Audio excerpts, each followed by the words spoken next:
But yeah, my original plan for the ending of the game, the ideas, there's too many ideas conflicting, right? I don't know. We're gonna workshop it. That's all right. Let's make a game, guys. Let's make a game. Let's have a look. 5 red, 7 blue, 9 yellow. Was it 579? 579. 579. So 9. Was it 5 and 7? 12? Correct. Yep. The battle was hard fought, their skills evenly matched. As many yellow warriors fell, so did the purple warriors, but eventually only the purple warriors remained. Wait, so 12 and 9? 3? Yeah. For most that were left, their wounds were fatal. In the end, only a single purple warrior remained. Yeah, so we solved the puzzle, and we've got the battle. That's puzzle 1 down, guys. We did the first puzzle. Okay, press the button. Pull the lever. Press the button. Kill the boss. Press the button.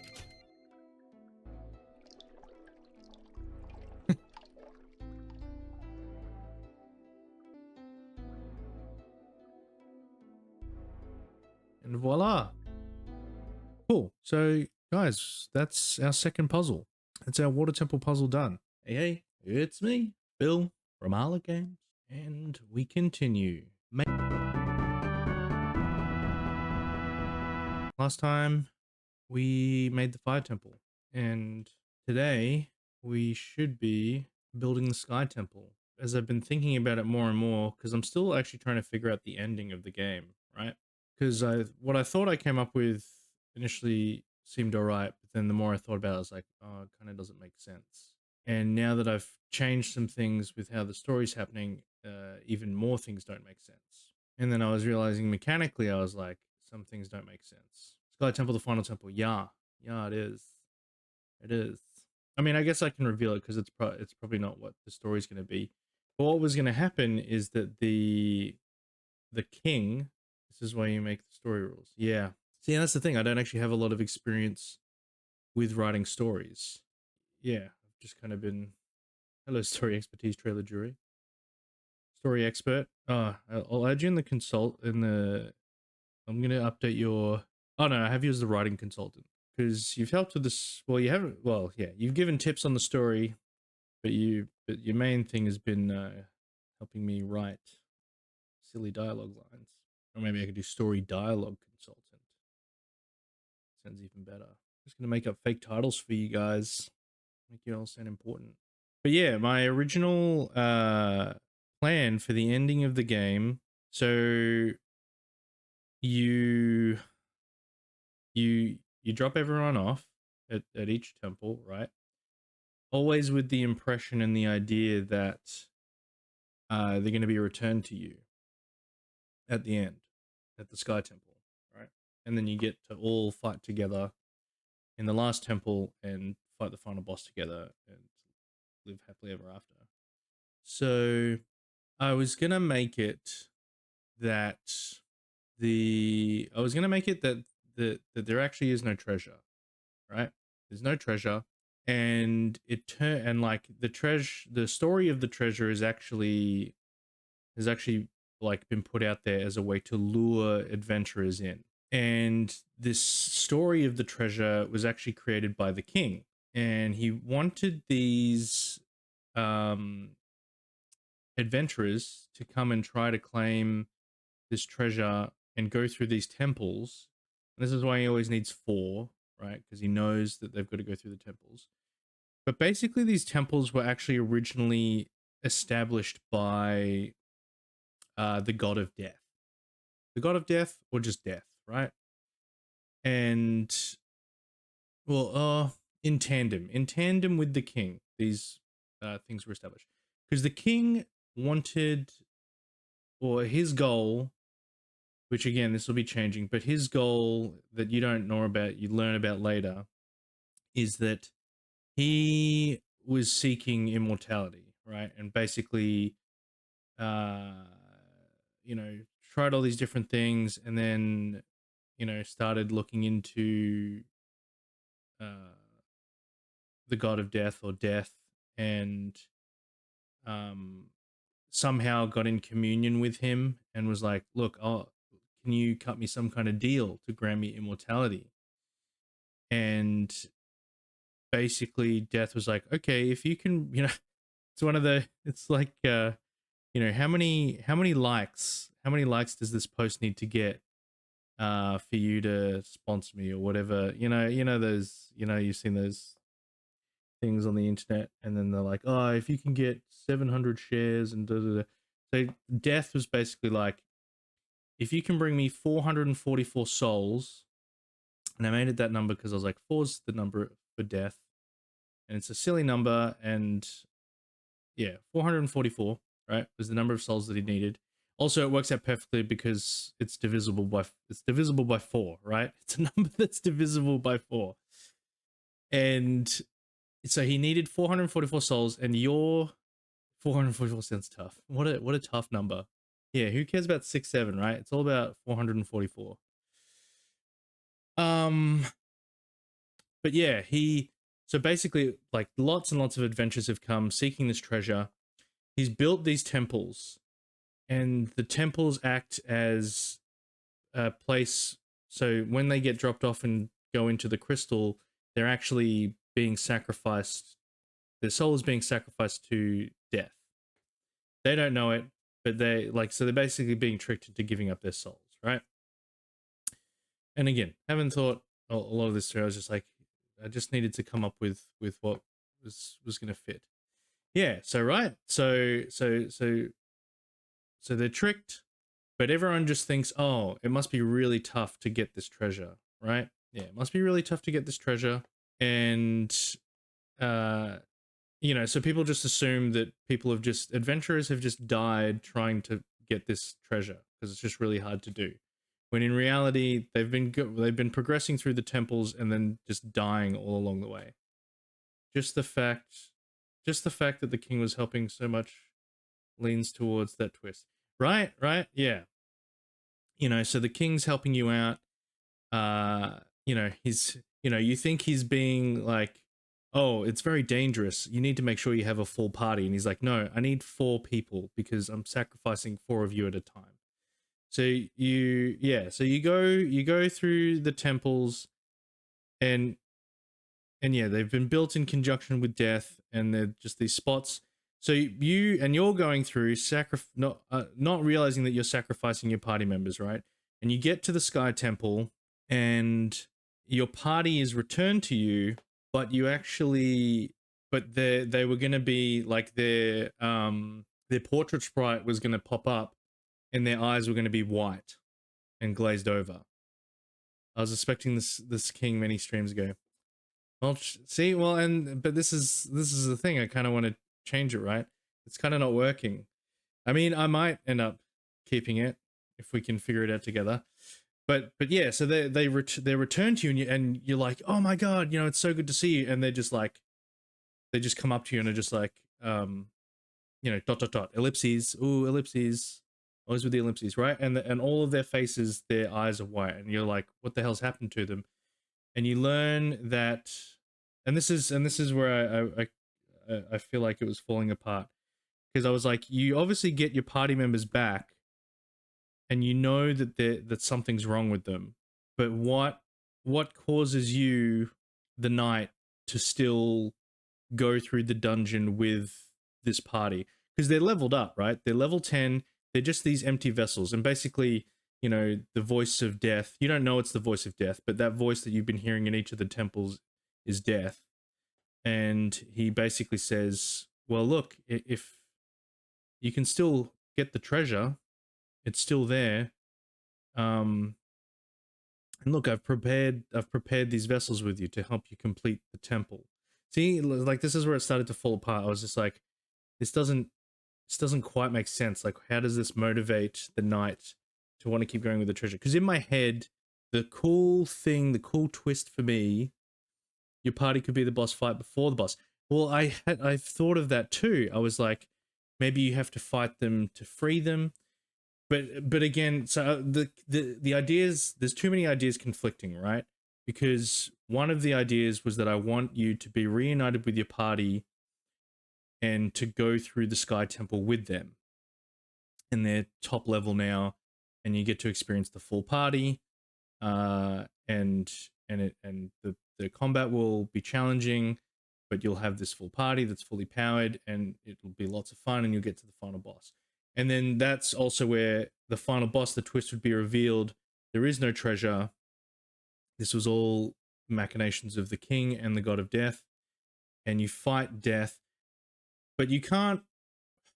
Again, I didn't fully think these ideas out because I was just like, I wanted it to be that you reach the end, and you think that by giving yourself up you'll gain access to the treasure, and you go, oh cool, let's like, and having learnt all the backstory of your party members, you're like, oh, I really need to get this treasure because everyone needed it for these really interesting reasons, and so we need to push forward. So that was going to be that motivating factor, right, as to why you would complete the quest. Like at first you were just like, oh, what a cool adventure, and let's get this treasure, but then by the end you're meant to be like, no, we need this treasure, we need it. Okay, this is how we get our happily ever after.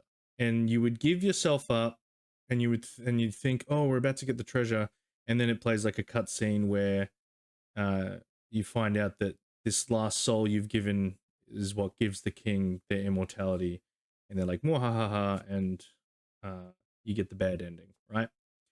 And then once you learn that, when you go back and try to play it again, in you would do something, and you would, instead of moving forward through the temple and beating the boss, you would backtrack and go back to the king and confront the king, and the king would be like, I just needed one more soul. Also, I don't think it wasn't actually immortality. It was going to be like he replaces death. He becomes the new god of death or something like that. Basically a reason that when you go back and confront him, he only needs one soul left. And I was going to make it that he has a daughter that's like a princess daughter, or like a prince son or something, and he basically just sacrifices their soul at the last minute to be like, okay, this is the last soul, here, just take them, take my kid. And then he turns into the god of death, and you've got to fight him, right? And you beat him, and blah blah blah blah blah, and you win. But the big thing for me was the twist. So many competing things, actually, as I talk about it out loud. And this is why this is important. You need someone to be able to bounce ideas off of, or you need to fully get it out in writing, and go away from it, read it back to yourself, and see if it actually makes sense. Because this twist stuff, this ending stuff, I haven't actually typed it out yet. I've just been thinking about it. And as I've thought about it more, it gets more and more complicated. This is important. I'm glad you decided to share it with us. Yeah. And this isn't going to be the ultimate ending as well, right? Like, it's going to be. Plus, I also still haven't spoiled the rest of the story, because the characters' backstories and stuff, literally my expertise. See, we're a match made in heaven. Trailer, Coco. This is the full dev team here.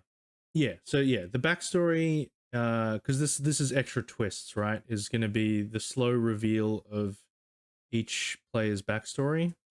I'm not revealing that, so we're not spoiling that, and because I think that's going to be more impactful than this ending that I'm trying to come up with. So basically, where I'm stuck is, I don't know what the motivation is, unless I just need to change. I need to come up with, if your party is given back to you. No, it's this is hard. It's like, do I go with, you think, and this is what I mean where I was like, I can't even finish a sentence here. This is what I mean where I was like, where I have the dialogue where the crystal that you sacrifice to dead wife. Is there a dead wife in there? No, there's not. Well, no, there's not. There's no dead wife. Good call. Or are you saying that's the king's motivation? He wants to revive. Anyway, hard to put these thoughts together. Death is the dead wife. Oh, King's dead wife. I can't process the implications of that right now. So the thing that's hard is, yeah, the dialogue that's been happening is the crystal, or the voice of death is telling you, hey, don't worry, your party members are going to be returned to you when you reach the Sky Temple. And but why? Why are you getting them given back? Why were they even taken in the first place? If it was, again, these competing ideas, if it was that there is a real treasure and this is just the trials that you have to go through to get the treasure, then that makes sense. But if the real twist is that you're actually sacrificing your party members, then I couldn't reconcile, why do you actually get your party members given back to you? So then I was thinking about, well, and this would make the game longer. Do you go through the Sky Temple by yourself? You find out that your party members are never coming back. And you've actually been, ugh, like, do I make it that as the first big reveal of the game, right, is that you do the first temple and the crystal and the voice of death actually says, if you want to gain access to this treasure, you have to sacrifice one of yourselves. And like, so that changes the dynamic, right? Where the conversations that you're having with the party is like, well, we all really need this treasure, right? Like, they're all like really desperate for this treasure, right? This is like a last ditch effort for each of them for different reasons so they need this treasure. So they're just like, we can't back out now. We have, like, if we go through with this and we're killing ourselves at each temple, whoever's the last one has to promise that they're going to take the treasure that we're getting and use it in the ways that we needed it, right? Oh, it's getting so complicated. Remember when this was a simple RPG, guys? Remember that? And I've actually been thinking as well, maybe we keep the story basic for this itch.io version of the game, and when we redo it for Steam, that's when the story actually gets more complicated. Welcome to storytelling. Yeah.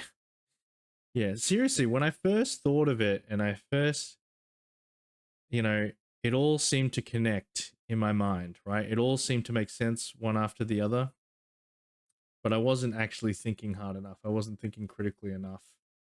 I was just going with, that sounds cool. That sounds great. But wow, even just talking about it here on this stream for 5 minutes, it's completely unraveling. The treasure is the motivation.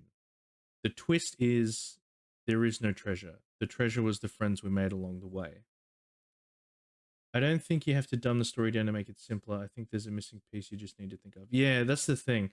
Because yeah, when I was thinking of like the backstories for each of the characters, there was something that was missing. And then, like I said the other day, when I was listening to the writing podcast, that's when the pin dropped, whatever it is, and suddenly all the motivation, it all kind of fit together and made sense.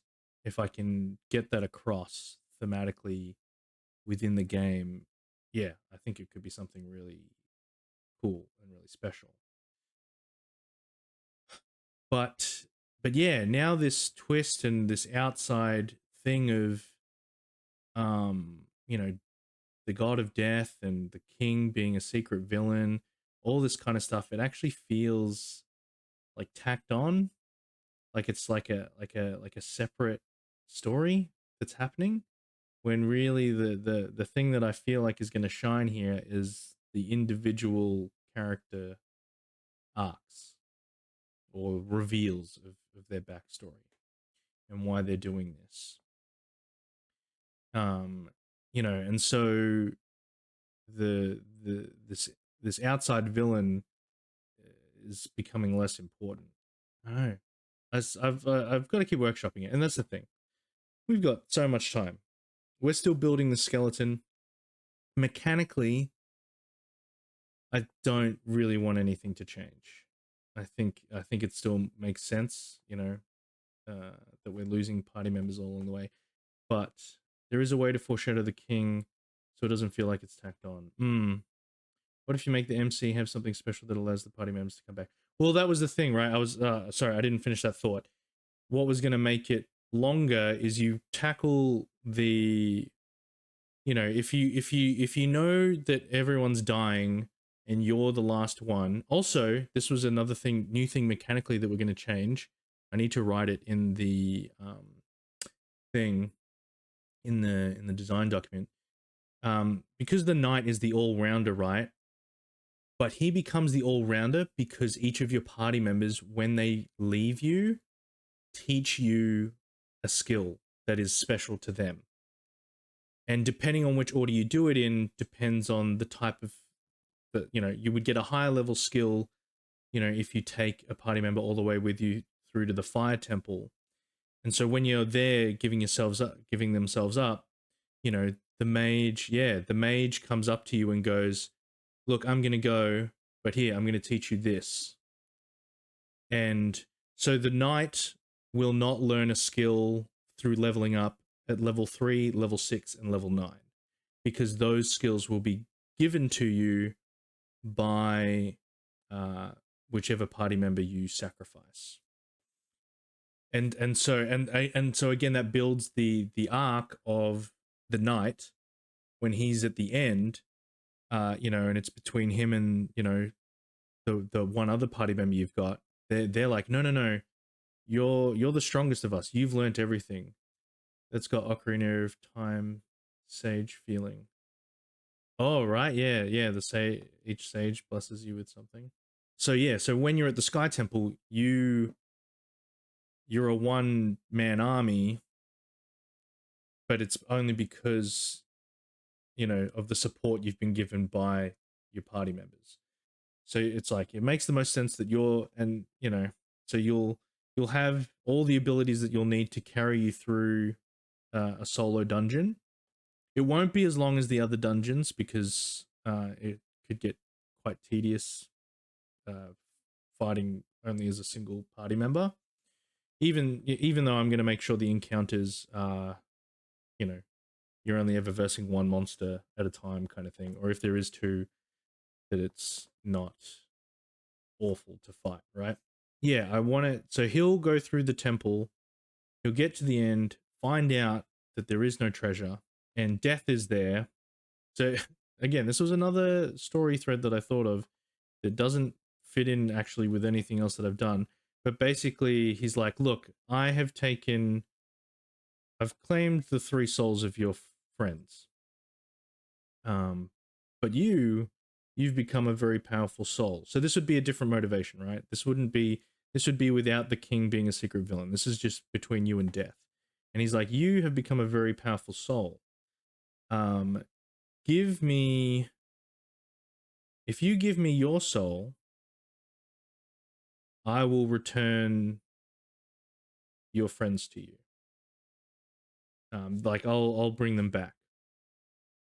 But again, I haven't thought about why that works. Like why death is collecting souls in the way that, you know what I mean? But you know, it's just trying to think of different ways that, particularly the knight, like as a growth to their arc, where they would give themselves up. They would sacrifice themselves when, you know, for the lives of his friends. Whereas, okay, a little reveal. So his kind of backstory, he has a thing where he ran away from a fight and it resulted in the death of his party. And so he was a coward basically, and this is him like being brave and being like, I'm gonna give up. I'm gonna give up myself so that my 3 friends can come back and live their lives. Lots of different things. But then another thing was, you get there, you find out, and you actually have to go back to each of the temples to release your party members from the crystals, and then you would go and fight the king or go and fight death. whatever it is. But yeah, I don't know how to get from there to there. And plus, it would make the game longer. It would kind of be cool to slowly get your party back and go back through each of the temples. And I was thinking too, if you did that and grabbed your, went to the Earth Temple first, the Water Temple, and the Fire Temple again, grab each of your party members, then you would actually be able to grind them back up to the top level because you're taking them all with you through the temples. But it'd be so much extra work because I'd want so much things to be different. Guys, I don't know. I don't know what to do. I got to figure it out. But let's let that float around in the air. We're not going to solve it here right now as we're talking about it. It's going to come as I properly work on it and actually write things out, and make sense. Cool story so far. Thanks, Coco. I appreciate that. It's been kind of cool actually that the building of the game has sort of helped to dictate the story. Like because of the limitations within the game and the structure and whatever, it's actually helped to inspire, why anything is happening story wise. I don't necessarily recommend that that's the best way to do it, but limitations are actually so good for creativity. And that's what Trailer was talking about. He's saying you got to set rules and boundaries for your story before you do anything. Because, yeah, if you just say, oh, well, my story could be anything, then you'll either be trapped in, you'll be paralyzed just trying to come up with something. Or you just write yourself so broad and so thin that you just can't actually get like an actual linear story. This could work. Someone stays behind to power the crystals in order to break the barrier. Oh, it's the see, that's what I was thinking. I was like, is it some kind of device that they have to? But I was like, what sort of device requires that you would have to stay there, right? That you would have to actually physically stay in the temple to power it. So, I mean, it could be that just like you need to fuse your essence with the crystal or something in order to power it. I don't know. Anyway, it was a lie and the souls are trapped in the crystals in the final fight. Death's grasp in their souls is weakened, and the souls manage to escape and fight alongside you in ghost form. Little bit of Harry Potter. I got my parents next to me, kind of thing. That would be cool, and it still is the tragedy that because that's the thing. I'm like, do I want it to be necessarily it's happily ever after and everything works out, or do I want it to be, the knight at least gets through everything, but he has to carry the weight of,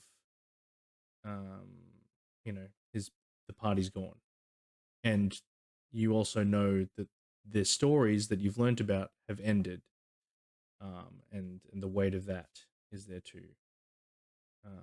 Do I make it a more somber, darker kind of ending? And that's what I was trying to think about as well, where it's just like, is there a bad ending, where it does end quite sadly, and then there's a good ending?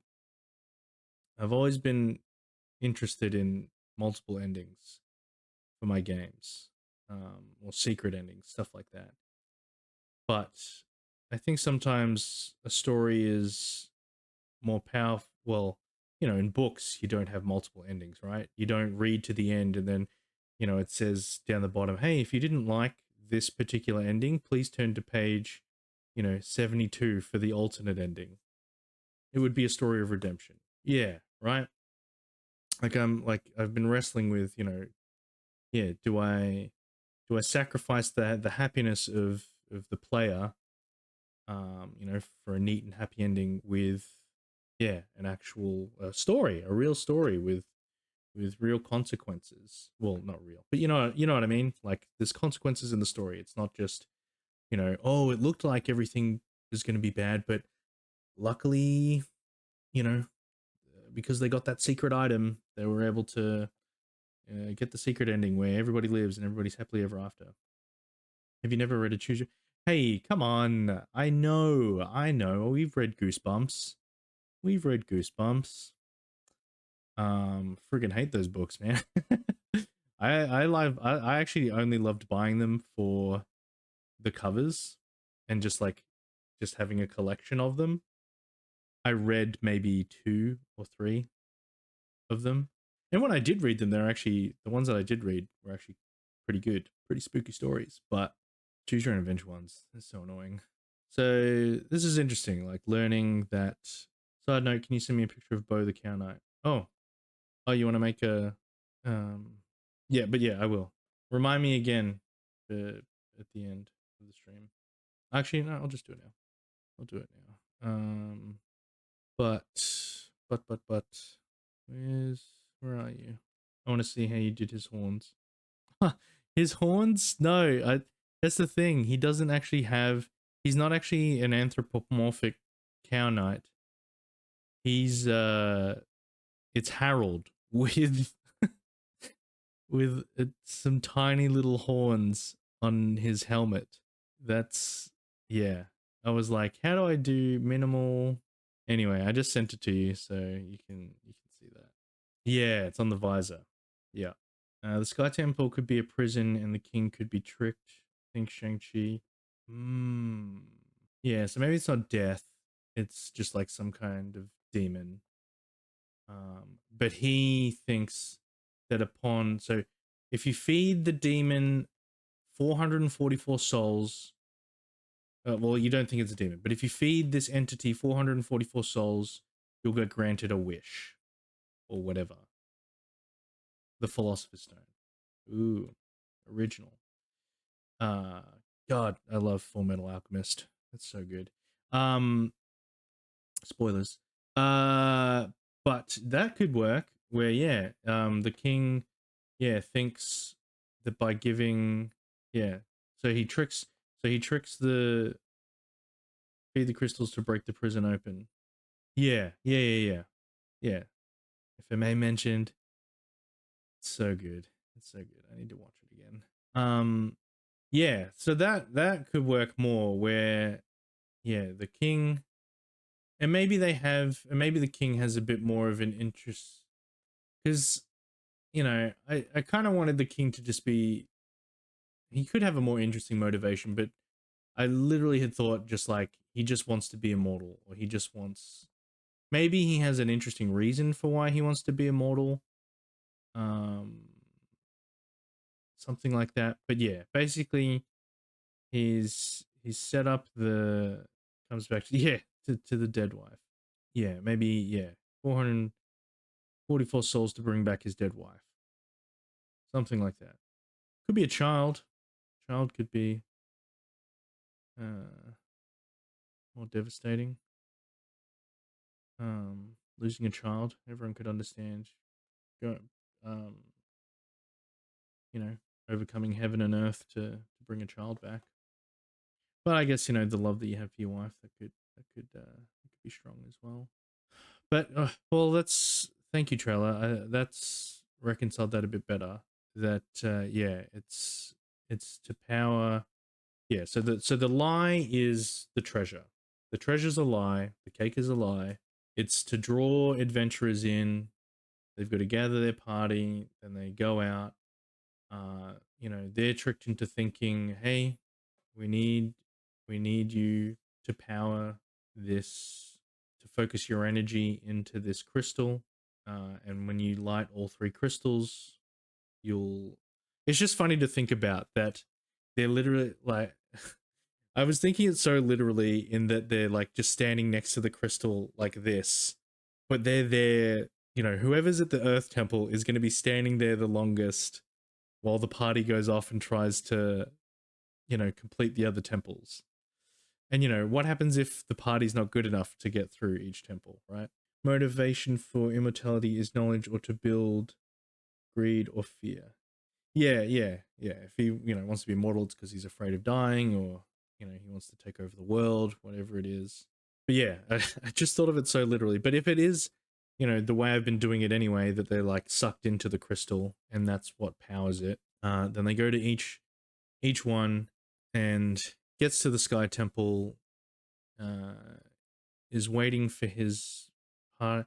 See, I still kind of want that thing where the party comes back to you, but they're these empty vessels. But I, but I, but I, but yeah, it doesn't make sense. Like, why would you get given the full party? Yeah, but it's like, oh, but it's so you can overcome the rest of the Sky Temple. Uh, and then well, I guess I had the thought too that then when you are with them, see, I was thinking too, maybe it's not such a strong reveal. Maybe it's a subtle thing where, their eyes aren't glazed over. Maybe there'll be a little something in their portrait that seems a bit off, and their responses are going to be only based on that surface level understanding of the characters.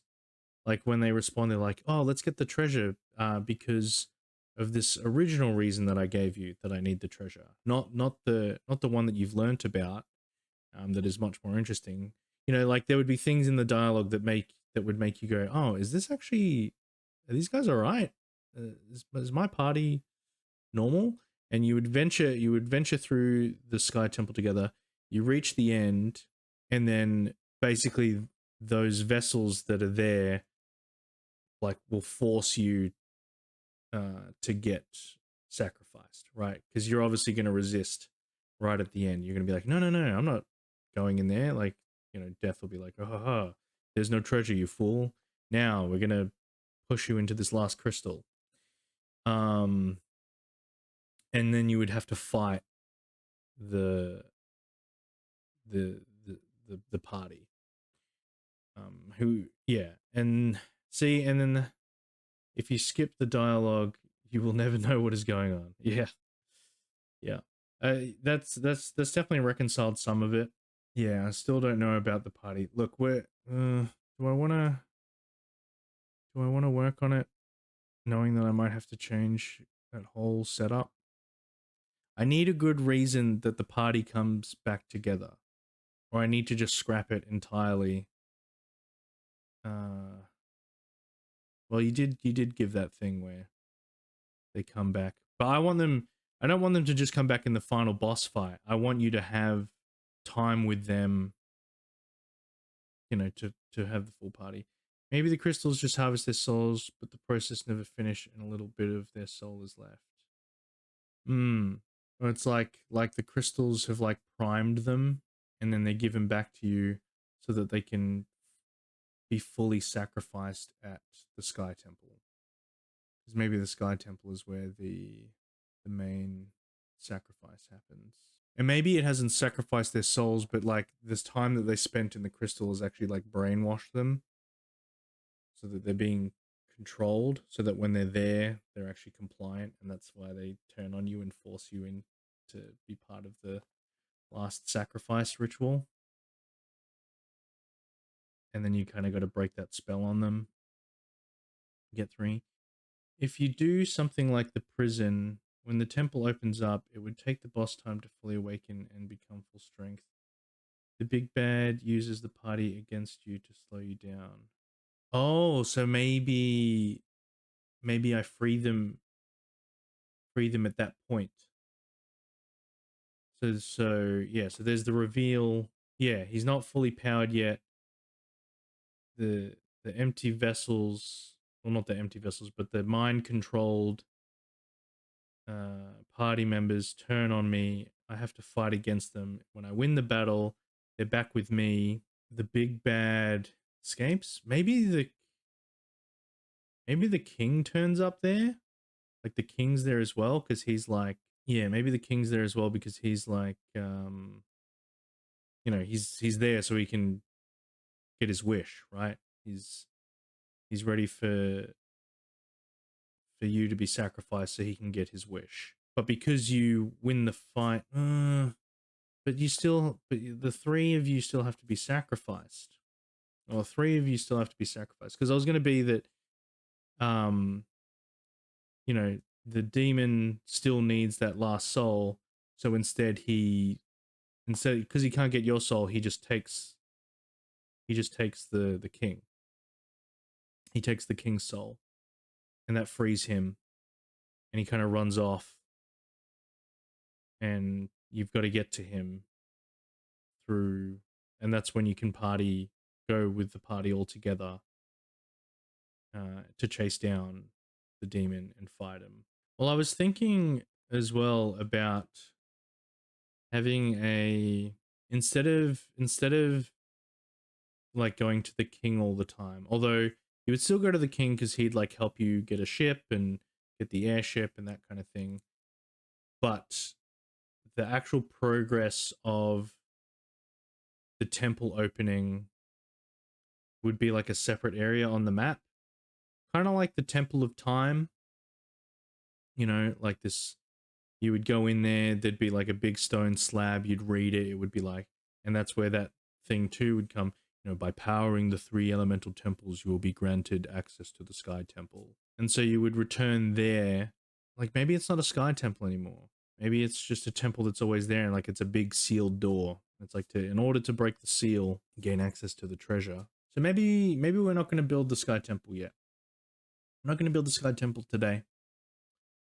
What we're going to do instead, you know, until I figure out how to get this ending, we're gonna sidetrack. We're gonna, well, not sidetrack. We're gonna build the puzzle rooms for each of the temples. Yeah, I think that's what we'll do today. So trailer, Coco, if you want, keep mulling that story over in your mind, and if you can come up with a cool ending idea, I'd appreciate any help with that. But we need to make some games, son. We need to get into it. After the 3rd temple, you go back to the king. He reveals the plot, throws you in jail, commands his guards to bring the crystal to the temple. TJ frees you. I love it. This has been your plan all along. You're like, yes, Phil, I'm definitely helping you with your story. It's TJ becomes the knight dies. You resume the game as TJ. TJ saves the world. TJ frees you. You follow the king. You catch up to him and the crystals at the beginning of the temple. This is where you fight your friends. Then you have them for the rest of the temple. Then it's a race to get to the boss before the king can wake him up. Yeah, he reveals the plot, but yeah, what is TJ kills death with a single blow. Yeah, TJ's been OP this whole time. Turns out TJ is the god of life. He's also a god, but he's so humble, and he just likes hanging out at the bar. He just finds enjoyment in it. You just have to work out the motivation of the king. Yeah, that I'm not as concerned about. Like I know I'll be able to figure that out. But yeah, mechanically, it's just the thing that I'm not putting together here is he reveals the plot, which is that he's trying to resurrect this being that will grant him a wish. But again, he can only get the wish if he has the last 4 souls. So the thing I need to reconcile is the party, like you fight them to free them, but if you're freeing them, then that means that you don't have those souls. So unless we have the king be like, look, I was prepared for this, and he's just got 3 other people on hand, that still doesn't make sense. Because they're supposed to give up their souls through the crystals. Maybe like their energy is fading or something. Their souls have been freed. You need the souls to open the prison. Maybe something else to open the actual boss cell. But how does he get that last soul? Oh. How did you draw that so fast? I don't know which one is better, but here's another emote. How did you draw that so fast? That's crazy. or had you already drawn? You'd already drawn Harold the other day, but you just didn't know the extra little bit that you needed to add. Maybe that's awesome. I'll definitely add that. You need the souls to open the prison. Maybe something else to open the actual cell or awake the boss. Yeah, that's all right. Let me think about it. Let me think about it. Yep, I did it all during the stream, bro. That's so fast. Or have I just been talking for a really long time? I've been talking for nearly an hour. Jesus. The last soul could be his kid. Yeah, like you were saying. Yeah. Which again could be like, you know, showing how mad he's gotten, that he's blinded by, you know, this wish to, you know, if it's his dead wife, he's blinded by getting his wife back, that he's willing to kill his son. It's like, wait, what are you doing? You're crazy, man. This isn't right. I don't know. We gotta workshop it. That's all right. Let's things to ponder about. Feel free to hit me up, trailer, on the Discord or whatever. If you come up with, I mean, you know, you can obviously still message me while we're streaming, but or he doesn't know there has to be a last soul, and he's tricked into being that last soul. Yeah, we've got the last three to open the door. Well, yeah, maybe if I scrap the, it could, like, I could scrap the whole 444 souls thing. I could scrap the harvesting of souls. It could just be that no group of adventurers has ever been successful in getting to the end. They've all died trying to do it, and we've been the first ones to actually do everything that's needed to be done. Could be that. Could be that. You know, I don't have to have that soul harvesting thing in. It's not that necessary. We'll think about it. We'll think about it. Let's let's make a game, guys. Let's make a game. So, let's have a look. So we got puzzles. Sorry, trailer, if that blinded you. We got puzzles. Let's look at the Earth Temple puzzle. So the Earth Temple, excuse me. So we're gonna have this door code thing, right? So at the start of the floor, there's gonna be these three pillars or three stone tablets or something. Luckily, I put my phone down for half a second. Nice. Yeah, there's going to be these three pillars or like stone tablets, and so part of the reason I'm going to make this puzzle the way I am is just because it's going to help learn and talk more about variables and randomizing your variables, because there's, yeah, different ways that you can use that, especially for generating like randomized loot, that kind of thing. But yeah, we're going to use it in this puzzle to do that. So it's going to be that, yeah, each of them will have their own single digit number, and there's going to be three doors that you need to pass through to get through the floor of the temple. And at each door, like, it requires a code. And the code will be linked to this story. So the basic story is that I'm having is that there was three kingdoms, and, you know, rather than having a full-on war, they were just going to send out their best warriors to all fight each other. Thanks, trailer. Just pause for a minute while the ad's going.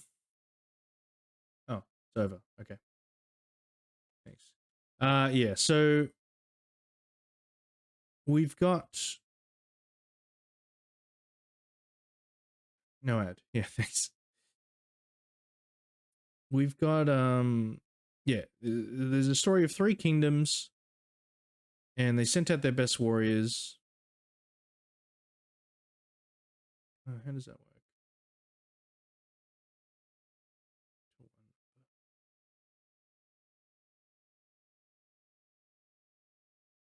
Hmm. Oh, I didn't think that quite through. So what was the first? Oh no, that's right. Yeah. Okay. I think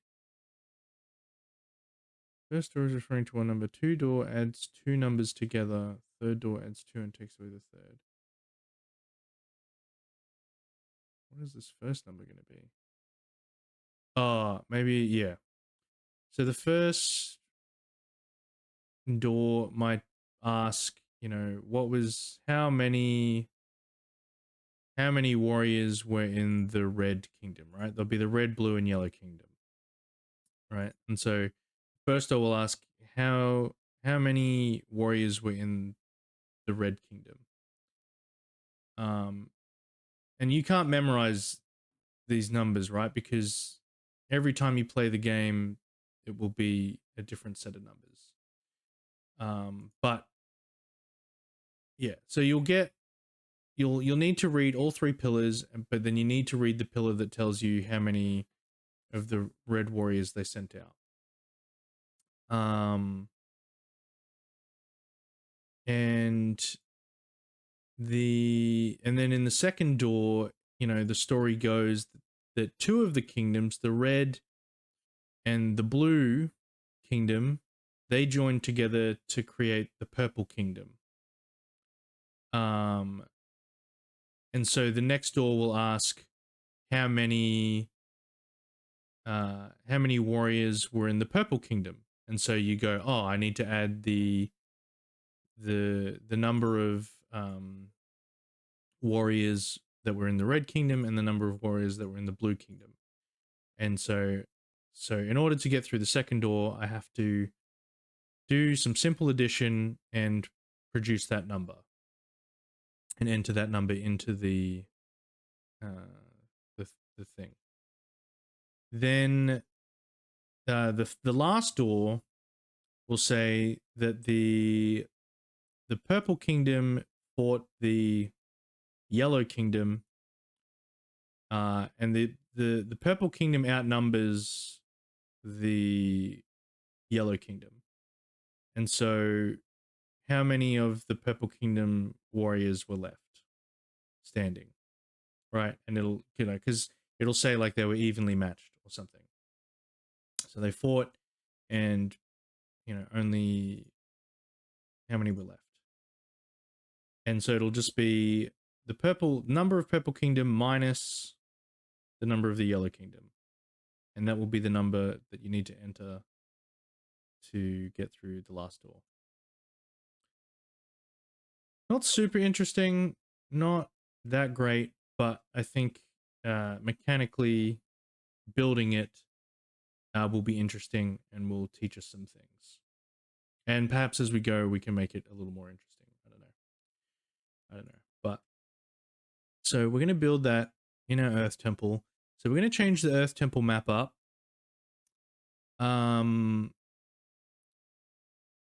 What's the way? I want to do this in a way that I'm not going to have to actually move these events. So we're going to make the map wider. So width, we'll maybe just add 10. See what that looks like. That's not a lot. But that's all right. We don't need to build it out like a full room. We just need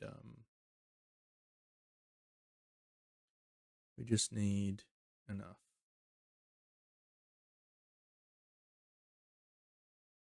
Okay, so we've got our. So you're gonna have. We'll probably need to make this.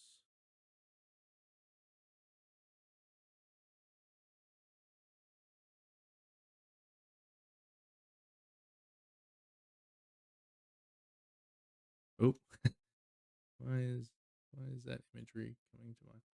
Is that even? 1, 2, 3, 4, 5, 6, 7, 8, 9, 10, 11, 12. 1, 2, 3, 4, 5, 6, 7, 8, 9, 10, 11, 12. Yeah, nice. So you'll come in here. So this initial room, there will be 3 tablets on the wall, right? 3 tablets, and they're each going to give the player the number of red warriors, blue warriors, and yellow warriors. And actually, that's disturbing me. Is that? Anyway. And then you can move through to this next section. And is this going to be a door? 1 door, 2 door, 3 door? No, final door here. 1 door, 2 door, 3 door. Right?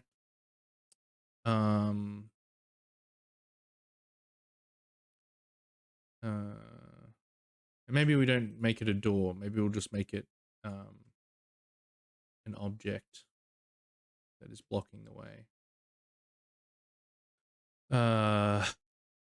What could it be?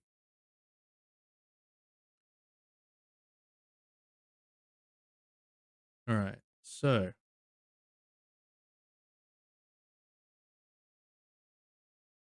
so we've got so what we'll call this one Red Warriors. Now, because we have already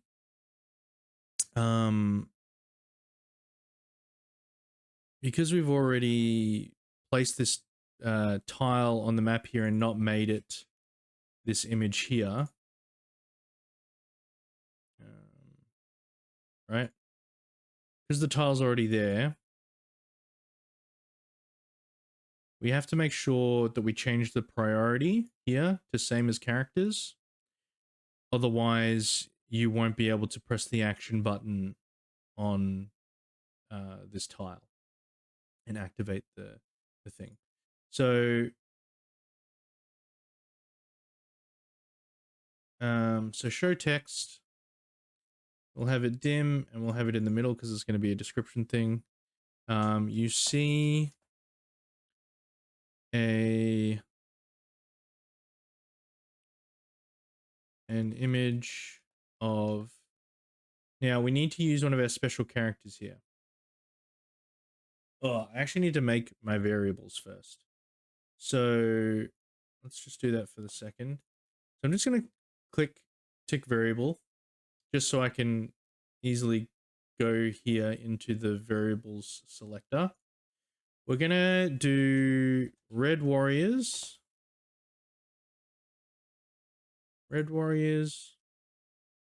blue warriors,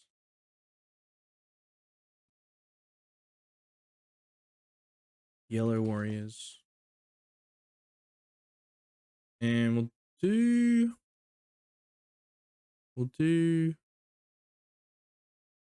purple warriors.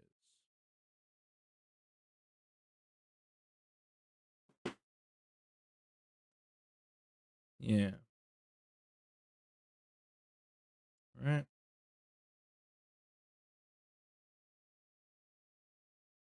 I think this is, yeah. I think this is going to make sense. Okay, so okay, and I need the variable number, right? So this one is talking about the red warriors. So the red warriors is variable number 3.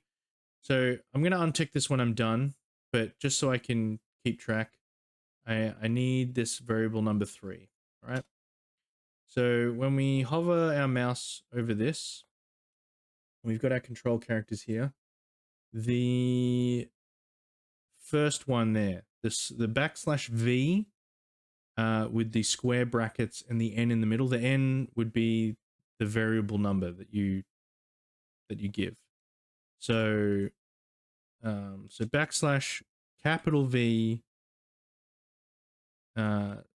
square brackets, and then in there we want to put the number 3. Right?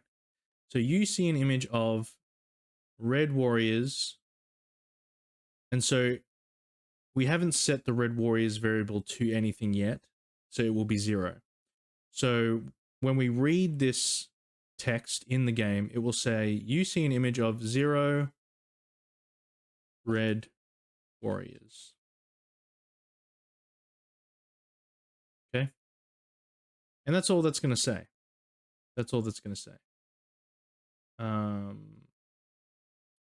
You know, if we want to get really hand-holdy with the players, we could have, you know, someone in the party pipe up and say, oh, maybe this has something to do with that, you know, door over there. You know, something like that. But for now, we can just have this, right? Now,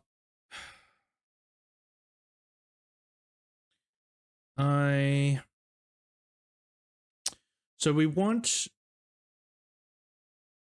these variables that we set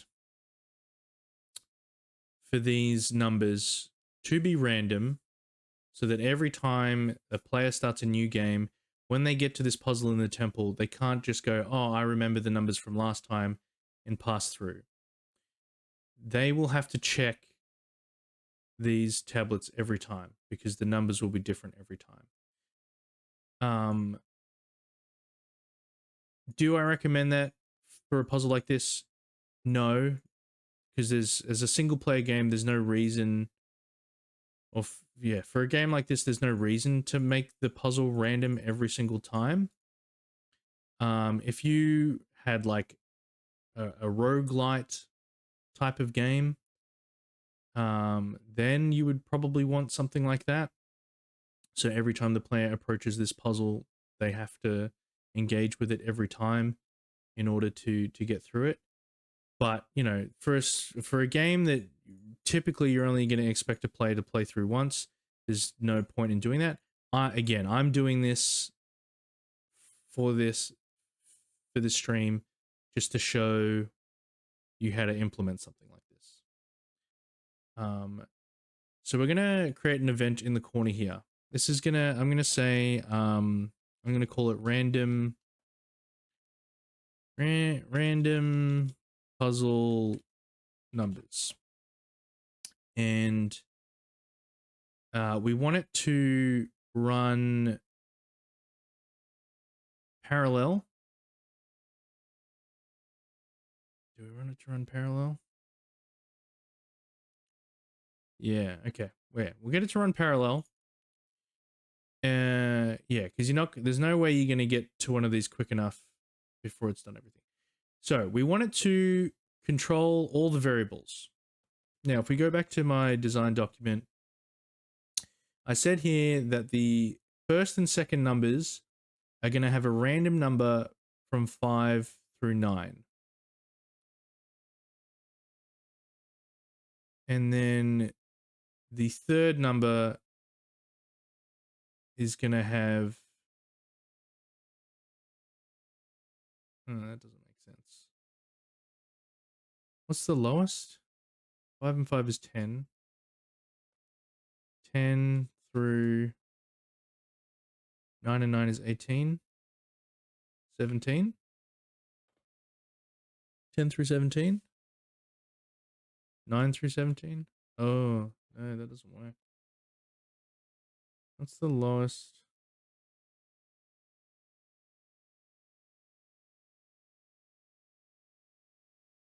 9? I think the third one will just be a fixed number.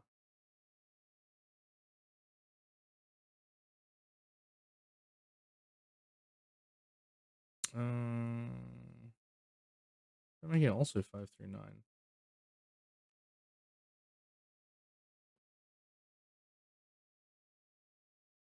Yeah. Okay. They're all going to be 5 through 9. They're all going to be 5 through 9. Anyway, so we want to change the Red Warriors variable, and we're doing set. So, you know, different operations, you can add numbers, you can subtract, you can multiply, divide, and I don't know what mod is. Oh, it's what? Divides the specified values by the operand and stores the remainders. Oh. It's pretty complicated. Very smart people would know how to use that in an interesting way. And we want the operand here, you know, we don't want to set it to just one fixed number. We wanted to set it to a random number between the values that I was talking about. So 5 through 9, right? 5 through 9. And we're going to hit OK. So as soon as we enter this room, this parallel event is going to start running, and very quickly, because it's literally just generating a number and assigning it to the Red Warriors variable. So, you know, in the blink, well, less of a blink of an eye, right? It's going to generate this number between 5 and 9, so it might be 6, and then it will apply that number to the Red Warriors variable. So Red Warriors will be 6, and then we want it to do that for the Blue Warriors and the Yellow Warriors. Okay. The Blue Warriors, the Yellow Warriors. So it'll do all that, and then we want it to never do that again. So we're going to do a self switch A, new page, self switch A.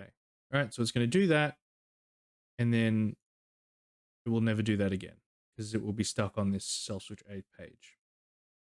If we didn't put this here, if we didn't tell, or if we didn't erase the event, that's another thing you can do. But I think erase event only erases it from the map while you're on it. So if you come back to the map, the event will be there again, I think. I don't know. Someone confirm that for me. But if we didn't have this here, it would just constantly loop through changing the numbers of these variables. And that would make it impossible to do these puzzles, because the numbers that would be displayed on these tablets would constantly be changing, and therefore the answers that you would need to give at each door would be changing. So yeah, okay, so we've got that. So let's have a look at that. I've been talking about it. We need to see it, right? We need to see what's actually happening.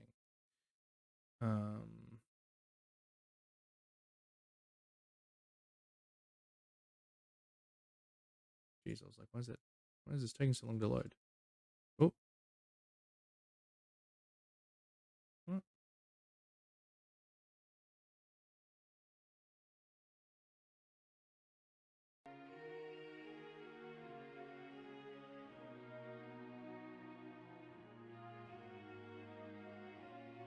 Okay.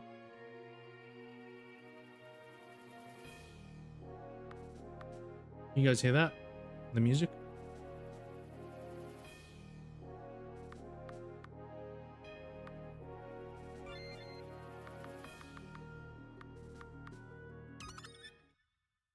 Nope, not that one.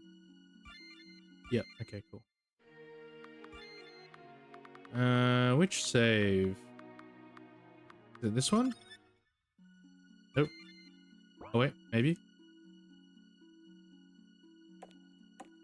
Yeah. Cool. So, I hear it all. So, in the background, as soon as we entered this room, it generated 3 random numbers for each of the variables. So when we talk to this thing, it's going to say, you see an image of 8 red warriors, right? Now, if I load that save again, which one was it? The 224? Okay, when I go in here again, because this is the first time we're activating the event, this should hopefully be a different number. See, I see an image of 7 red warriors, right? But if I leave and come back, it should still be 7. Okay? It'll stay 7. All right? So we've got that. We now are going to copy and paste this over. This is going to be the blue warriors. Oh, god damn it.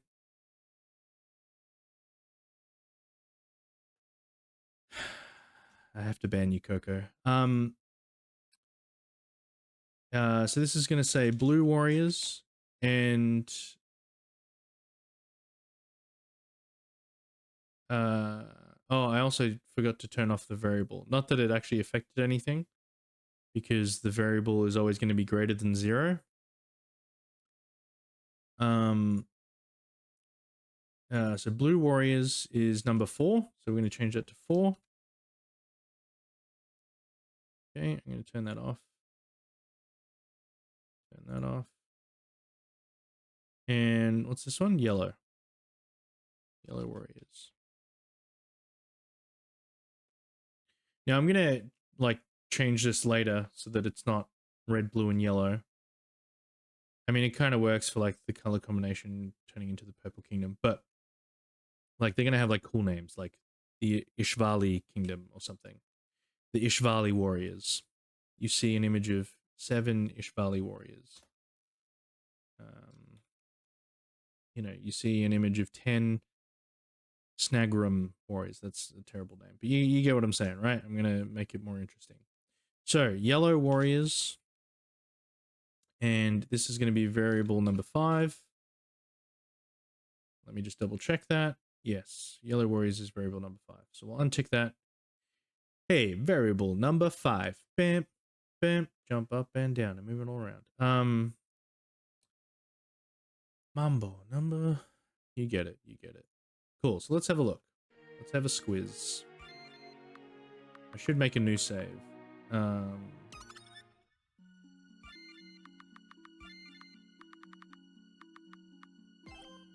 Cool. So let's go.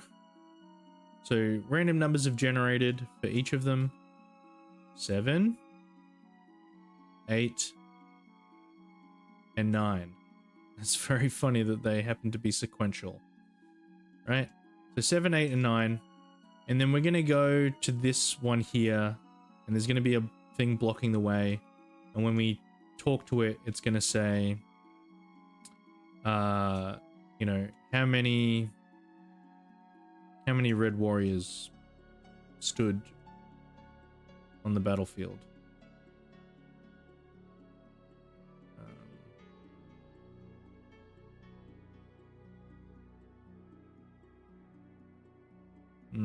How do I make it story-wise? Oh, no, I wanted it to be the addition of all 3 of these numbers for the first one. You've just got to add all 3 numbers together. No, that doesn't work. No, it should just be one number. Right? So we'll exit that. So we're making another event. We're gonna make it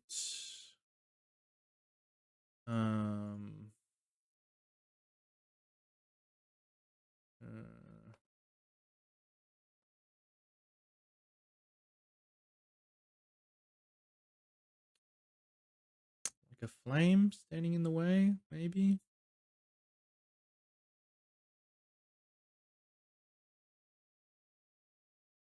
Or removes the sigil.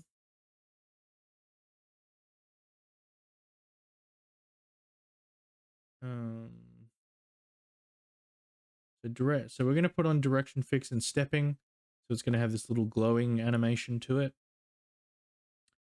We'll just go first gate. And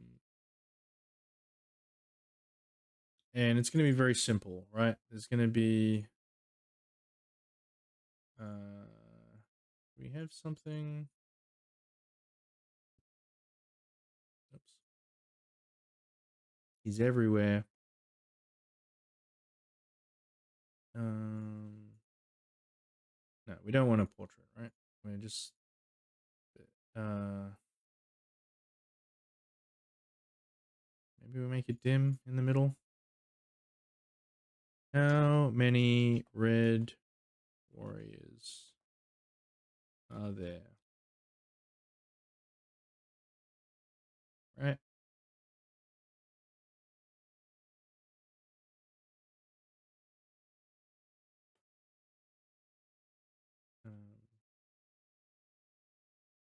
or you know, the red. Well, we'll make it yellow. The yellow warriors stood tall on the mountain.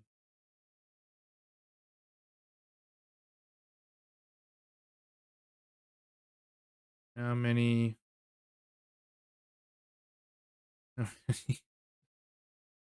Seems cool in my head. The yellow warriors. Uh,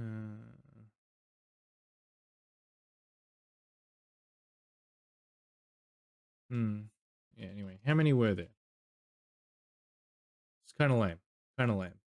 We're gonna workshop it and make it more interesting, but that's right. Just for now. So how many were there? Then it's gonna ask you to input a number. It's gonna be. It can only ever like because of how we set it up. The yellow warriors can only ever be 1 through 9, right? So we can make it that you can only put a single digit number in. Oh, so we need somewhere to store the variable.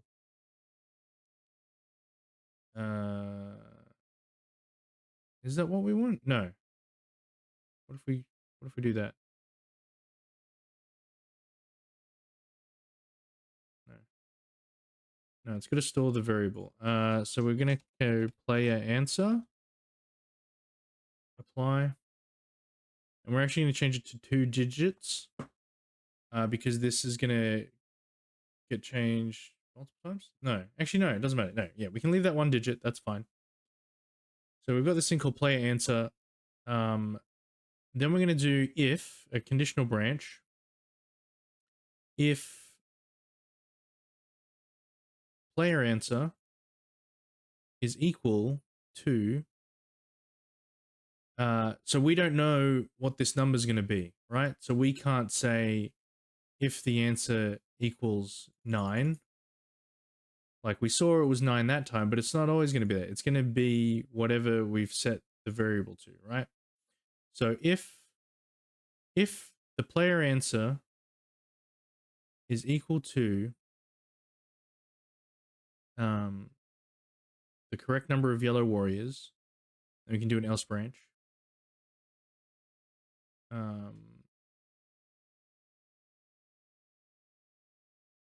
You know, and we could make it that if you get it wrong, you have to fight some enemies, right? As a punishment for getting it wrong. So if player answers correctly, it'll just say you know, they began their march against the red and blue kingdoms. And it will activate a self switch, which will new event, self switch A, and we're gonna make it. Which one was it? Oops. Where was it? This one. We'll make it that it turns into this one with direction fix, like it's deactivated, right? Maybe we play a little sound effect to denote that it's no longer blocking the way. Where's the power down? Power down. Power up. Is there a power down? It's not called power down.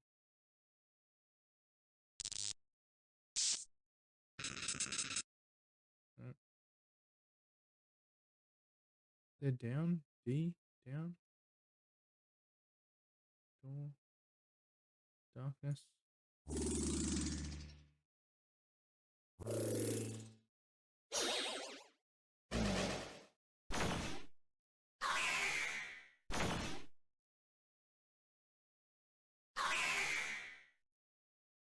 Um,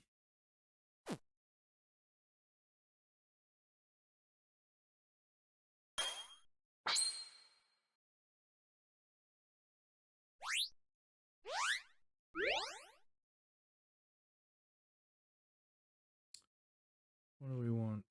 Magic?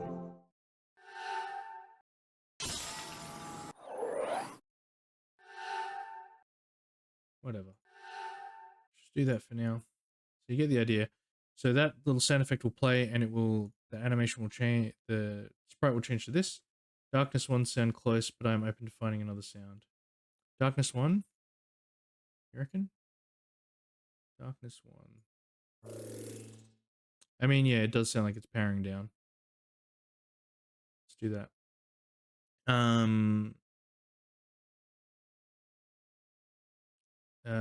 And then if we get it wrong, we say full of a took, and then we could have a battle processing, and you'll have to fight.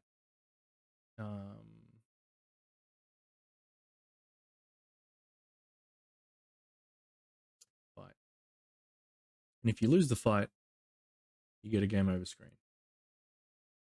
I think that that would happen anyway, right? And then if you win, it just the event ends, and you just you try again.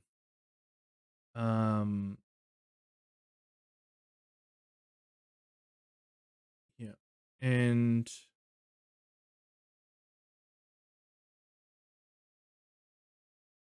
yeah, and I want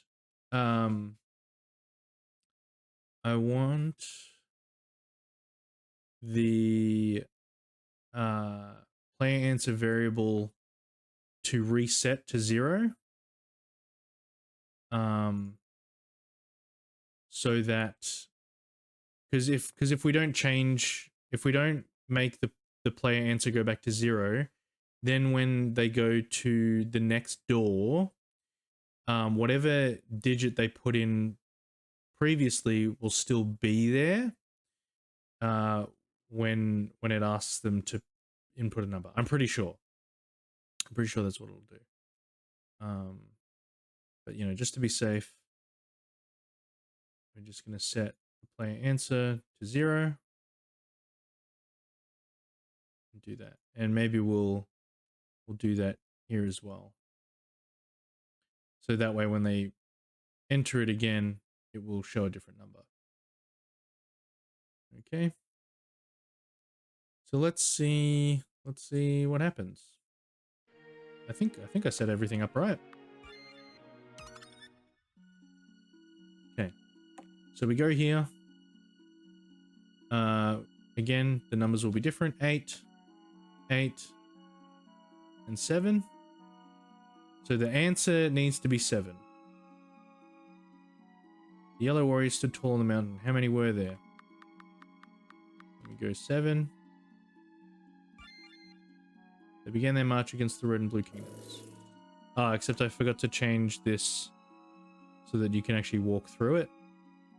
So now you can't get through it. But look, that's it. We beat it. We beat the first door. And the sound effect actually sounded good. That worked. That worked pretty well. So I need to make this below characters, and that way the player should be able to move across it. I can also tick through just to be extra sure. And yeah. So that's our first gate. That's our first gate done. Now we have our second gate. So second gate.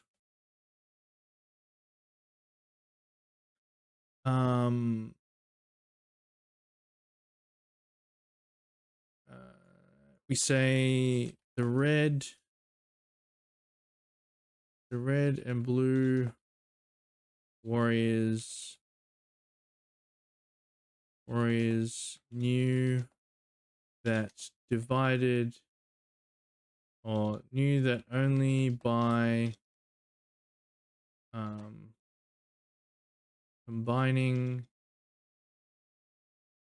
their strength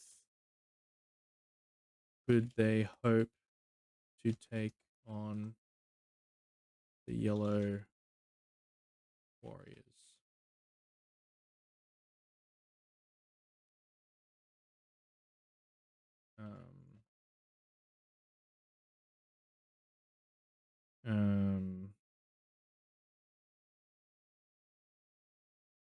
They formed the Purple Kingdom.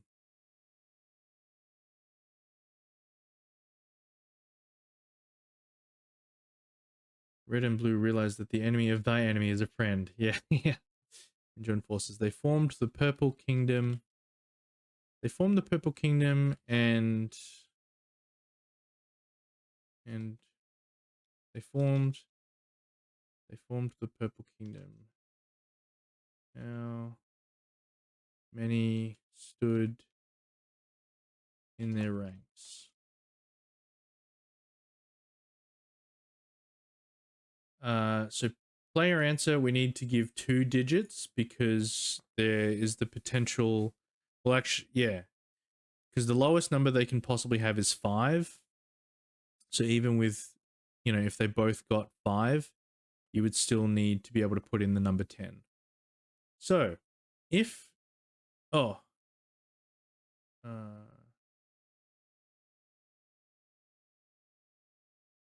okay. So now we need to do the math here before before this happens. We need to figure out the math of the purple warriors variable. So we want to control variables, and we want to say purple warriors add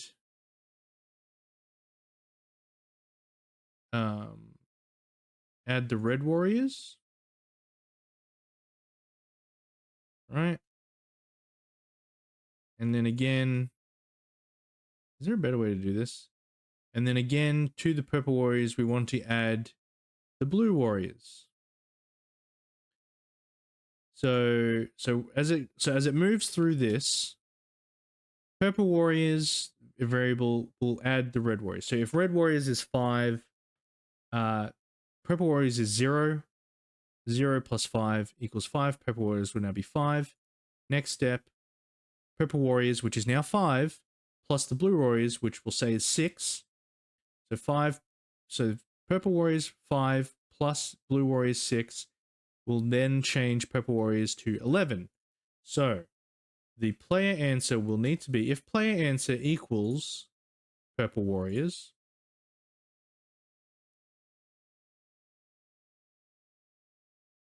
then they get it correct. So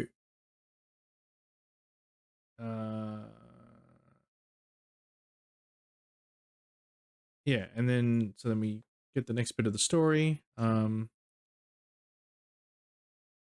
purple warriors were ready for their battle against the yellow warriors.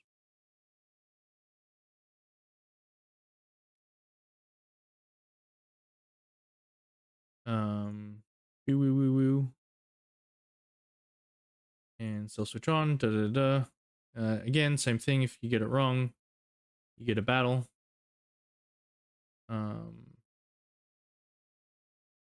Cool. That's that. Let's test it out.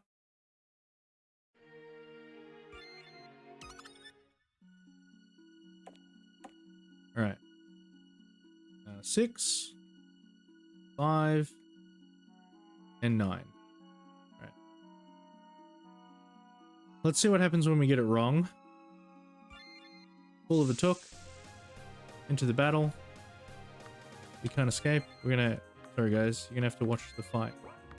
Hopefully we can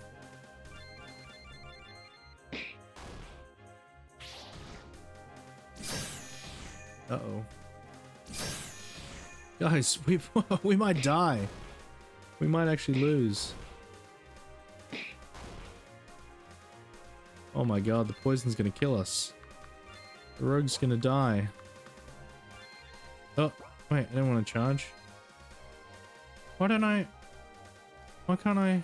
Oh, because I don't have a sword. I don't have any weapons equipped, so I can't use my abilities. Did we test this battle? No, we didn't. I just put it in to just demonstrate. I think this may be the first time I'm seeing the combat. There's nothing to see, really. There's nothing to see. Yeah. Nobody has weapons, so we'll just look. It was just to show if we've set it up properly, that if we get the variable wrong, if we get the answer wrong, there's a consequence. Okay, so we're gonna have new numbers: eight red warriors, 6 blue warriors, 6 yellow warriors. So the answer for this one is 6. Yep.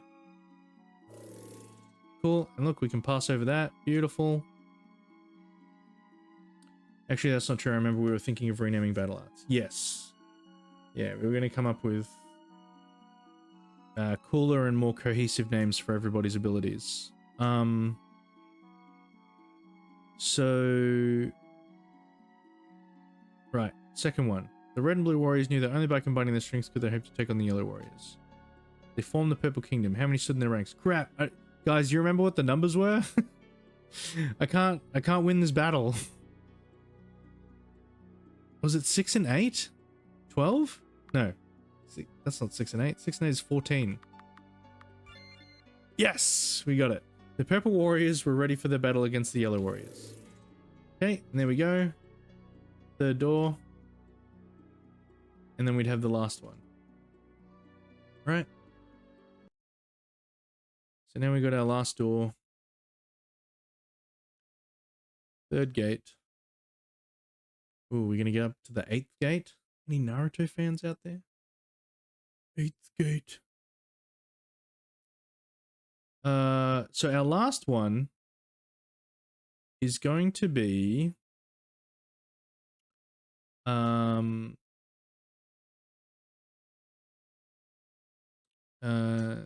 battle was hard fought. Their skills evenly matched.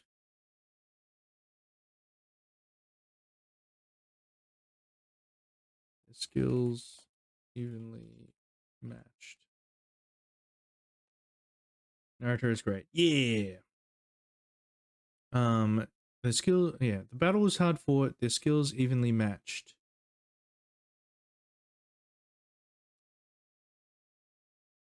And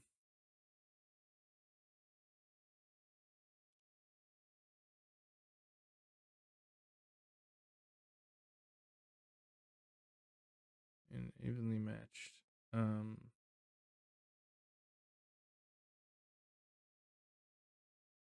For every yellow warrior, a purple warrior died. Wait, that doesn't make sense. Because then who killed the yellow warriors?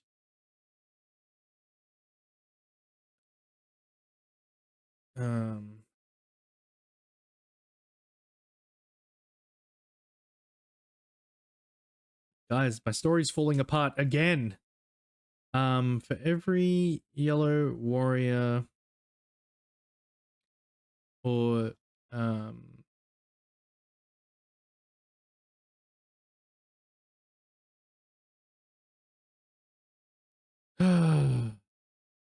because I'm saying that the number of yellows, it's good. The sum for this last one is going to be purple warriors minus yellow warriors. So how many purple warriors are left over? But I'm realizing that when they're killing each other, they've got to die at the same time. the every time a purple warrior dies, a yellow warrior dies. So, what am I saying? So,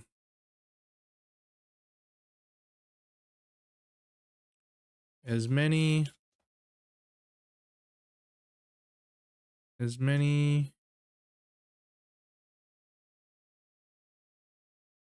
yellow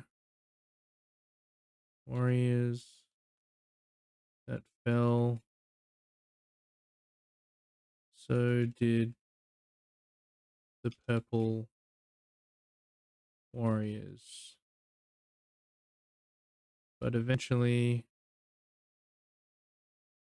only the purple warriors remained.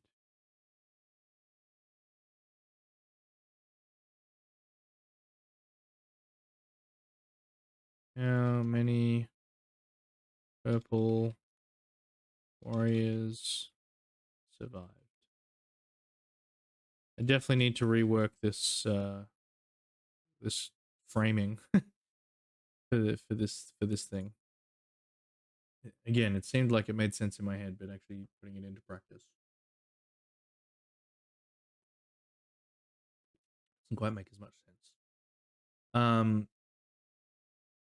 We'll keep it 2 digits. We'll actually change this one to be 2 digits as well.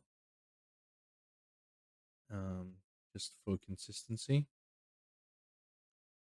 So, how many purple warriors survived? The player puts their answer in. The control variables. So again, these control variables here, you can actually put them anywhere in this event. You could even put it outside the event. We could actually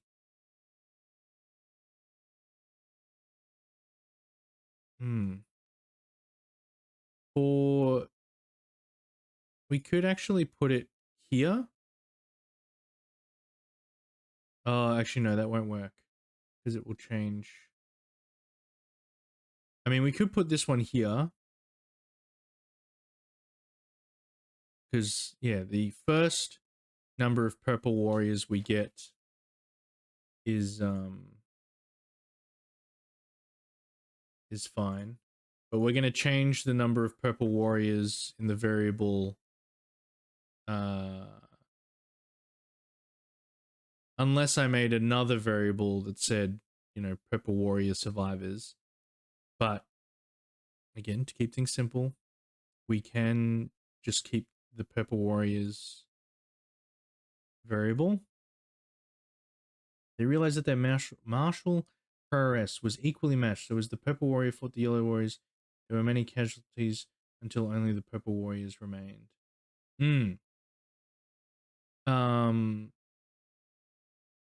In as many words. As many euros. Yeah. The flavor text.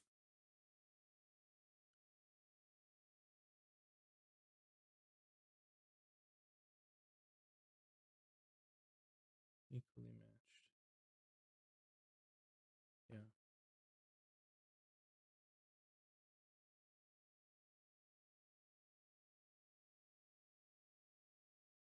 Yeah, I think that works. Cool. So now we want to, so we can get rid of this one. We just want to change the variable once, and we want to subtract from the purple warriors the yellow warriors. All right. And that will give us the variable that, yeah. So as I was saying, you can have this variable be anywhere. Like I could put it up here if I wanted. As it doesn't matter where it goes as long as it's before the if statement, because that's when it's going to check the variable. So if the change hasn't happened yet, yeah. So cool. And those that remained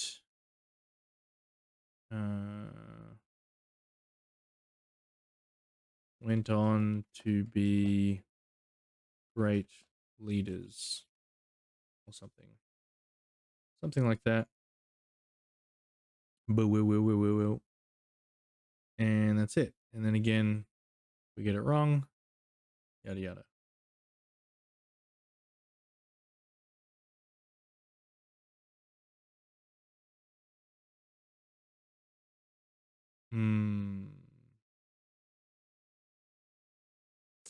So one thing that I'm not liking at the moment is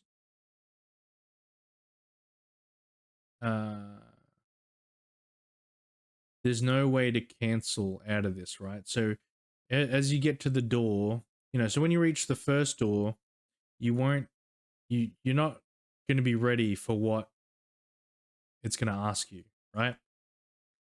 You'll have read the three numbers, but you might not have memorized all of them. And you'll come to the first door and it'll ask you and you'll go, "Oh, I can't actually remember." Or I haven't even read the stone tablet yet, right? Are we planning on fighting the remaining purple warriors? Is that even possible? Or is it just for the puzzle? Oh, that would be cool. That'd be cool. As an extra little thing.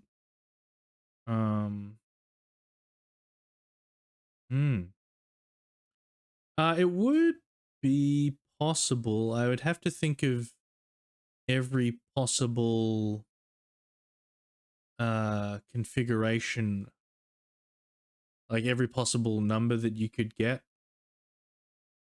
But again, if I change this so that it's not randomized each time and just make them be fixed numbers, then I could very easily implement that and, just make it so that the answer to this is always 3 or whatever, and then you fight 3 purple warriors. That would be cool. That's actually a really cool idea. I like that. I need to write that down somewhere.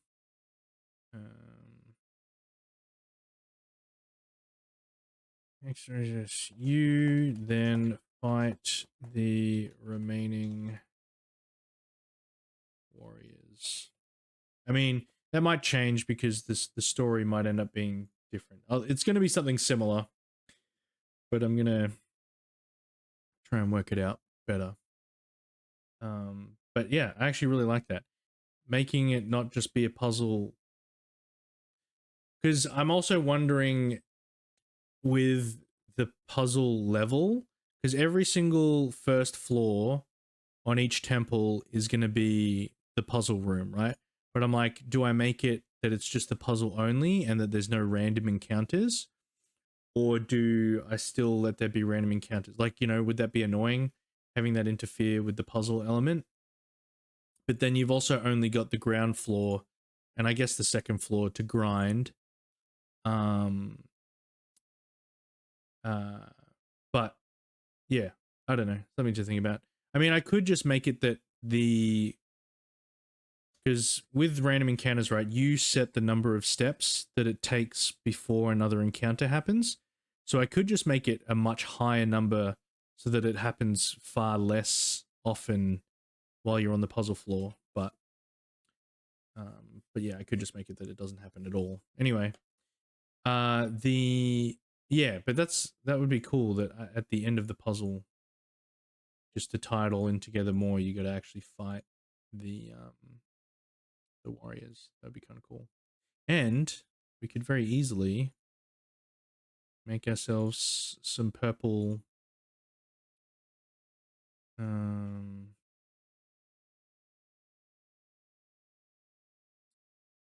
you go. Oh, there you go. He's purple. Purple warrior.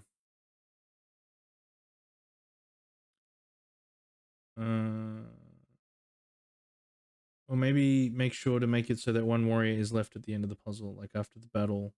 Many injured purple warriors died from injuries until there was only one left. Oh yeah, just write that in the story. Yeah. There's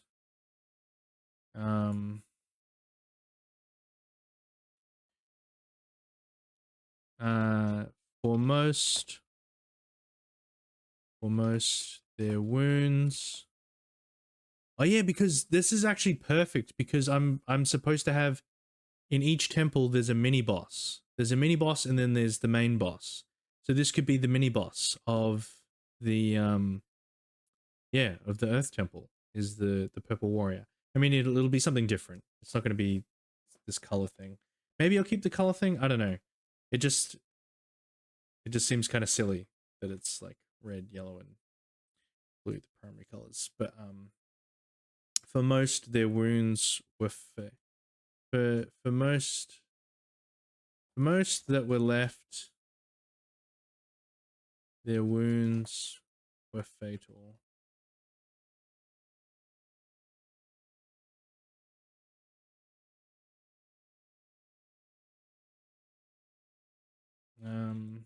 In the end, only a single purple warrior remained.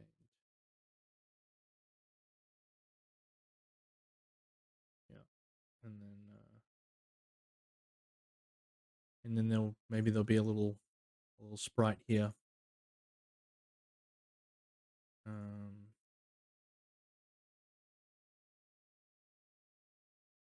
Is there a purple? Oh, ho, ho. The purple warrior. Yeah. Purple warrior. And then we just go.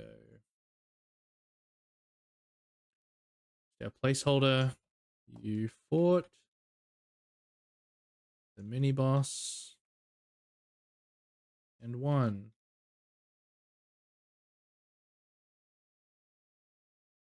Add a little sound effect.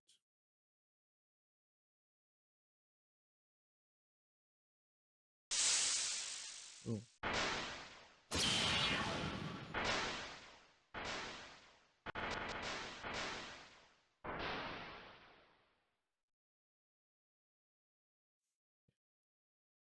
You fought the mini boss and won. And fade out. Self switch 0.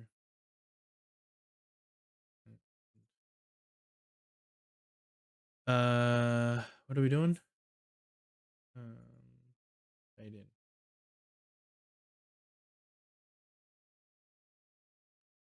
Cool. And we'll have him stepping. Nice. So what does that make you, Poker? Puzzle consultant.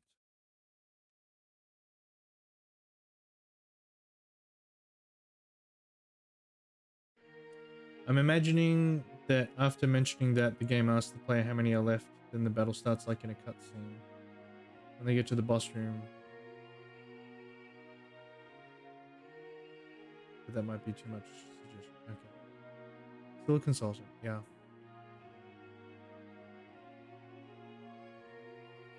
Consultant.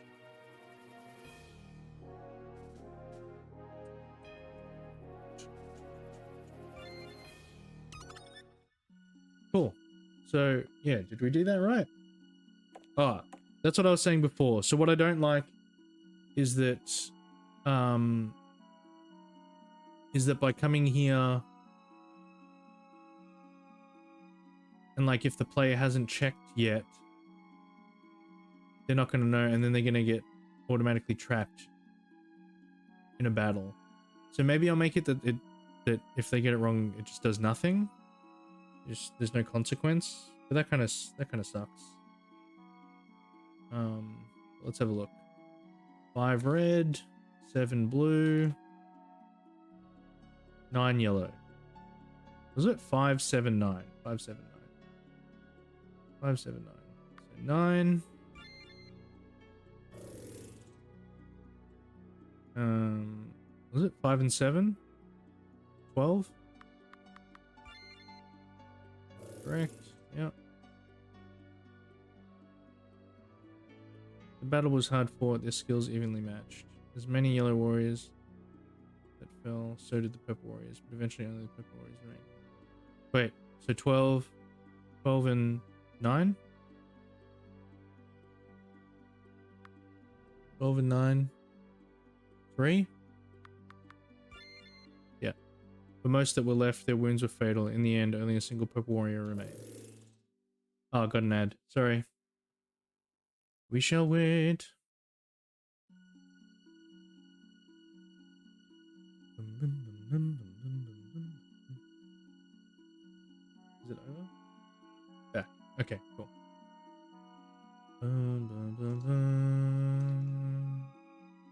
Alright. Yeah, so we solved the puzzle. And we've got the battle. Wait, why didn't you disappear? Wait, did I not set the self switch? I did. Oh, I didn't actually make the... I thought I made the page. Alright. Cool. And then, yeah. So, that's puzzle 1 down, guys. We did the first puzzle. I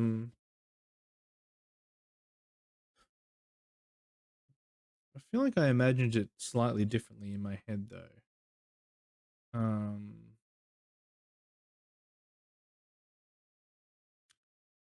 Yeah, but that's yeah. So this puzzle, you know, you could definitely easily do without the randomization part. You could just make it set. I would definitely recommend that. But if you're wondering about, yeah, implementing some randomization, that's one way to do it. How is it in your head? What's your thought process?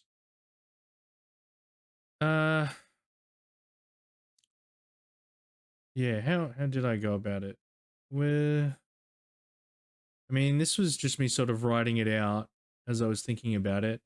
I was saying there's 3 pillars, each with a single digit number, 3 doors that require different sums of those numbers in the form of a story. So first door is just referring to just one number. The second door adds 2 numbers together. The third door adds 2 and takes away the third. First and second have, yeah, and yeah.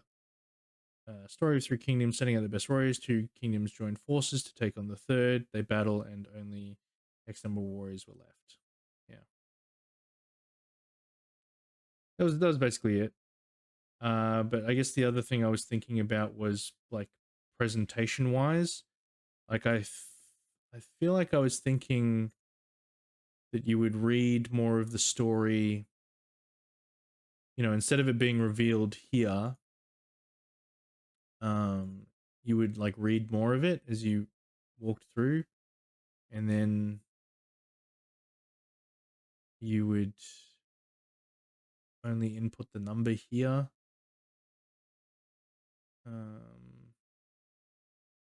Yeah, but that's fine the way it is. That's fine. Cool. So next we have this will need to be more properly implemented in the like when we're mapping properly. But I mean, if you want to make more rooms, you would do each question in a different room and actually open the door until you meet the mini boss. Yeah. I was just, yeah, again, this is just placeholder, and we'll be able to just transfer these events to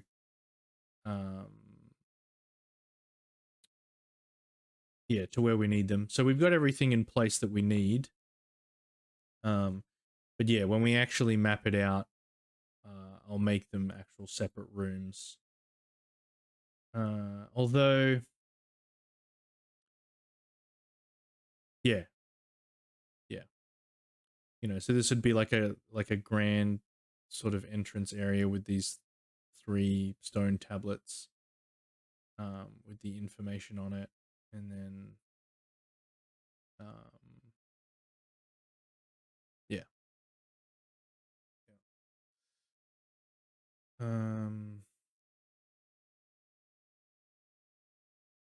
and yeah, so if you forgot, you would have to backtrack back to this room. And yeah, obviously you wouldn't want it so that you could see the purple warrior at the end straight away. Yeah, it would be cool as a reveal as you move through and go, oh, the story was actually relevant to this combat encounter. It's mini boss. Right. So next we've got the water temple. So the water temple isn't necessarily, it's not really going to be a puzzle. It's going to be more that there's rooms that are full of water that you can't actually traverse, and then you find a switch that drains the room, and that will allow you to, and then you go back to that room and it will then be drained and you can access, you know, the chest that'll be there or whatever you need to keep progressing through the temple. So the way we're going to implement that, so let's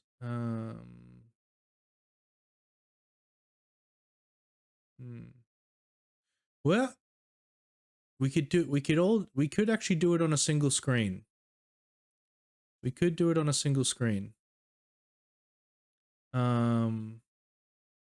Just to showcase it. Kind of like we could make it look like this again, but there's going to be different rooms.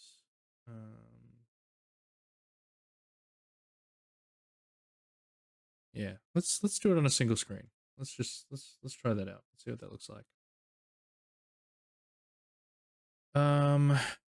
Wait, how wide was this one? Yeah, 20, 27.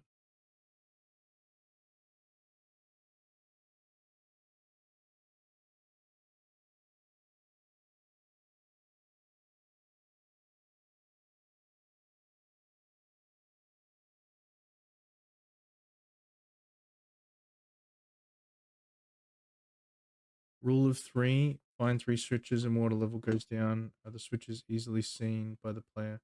Are they hidden behind terrain, or do you need to fight specific enemies to reveal them? Good questions. Great questions. Great questions.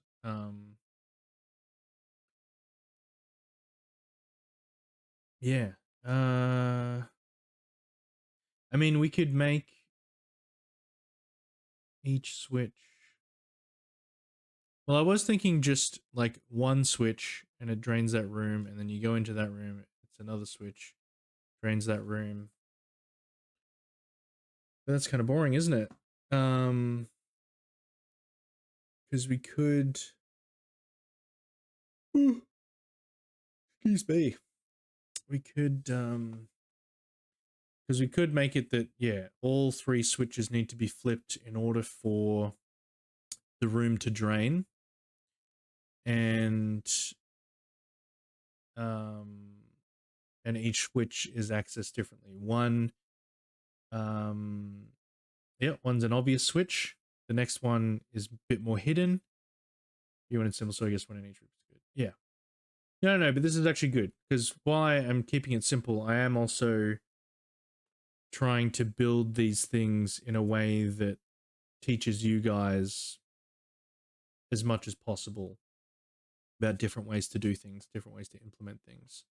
So I'm gonna flood this. So this is all walkable water, right? This is shallow water that you can walk on.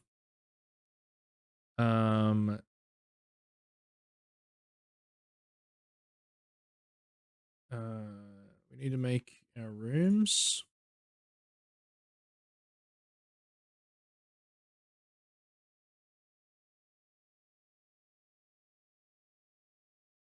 No. Need to leave that over. That there.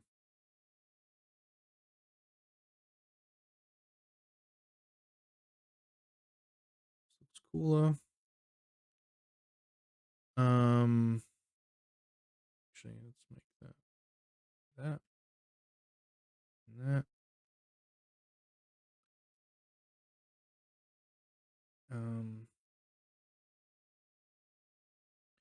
So first room, simple switch. Second room, it's going to be a bit more hidden. Third room, is a mini boss, is the mini boss guarding it. And then, so when we do this for real, to make it more interesting, you would enter the first room where there would be the obvious switch. Then there would be a room to the left and a room to the right. So you could pick either one that you wanted, you know, and maybe there's a bit of a winding corridor to get to the other rooms. But you can choose, you know, go left or go right. If you go left, that's where you got to find the more hidden switch. If you go right, that's where you'll face the mini boss. But then directly in front of you will be the flooded area that you need to drain in order to progress. So, this area is flooded. This is deep water that you can't traverse. Um,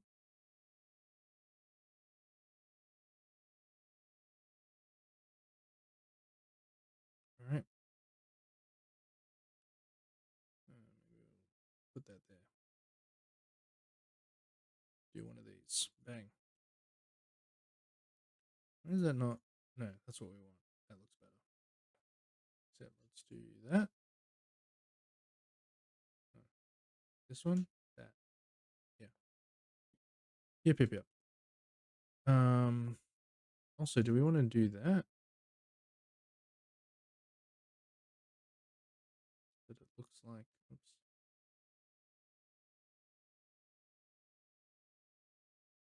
So it looks like the wall's actually covering that section there. Okay. Cool. So the way I was, yeah, we've covered that before, but if you right click on a tile, hold down shift and then paint with it, it will, whatever tile you've copied, it will directly, you know, visually paste that down rather than auto tiling. Cool. So that room's flooded. We can't go there.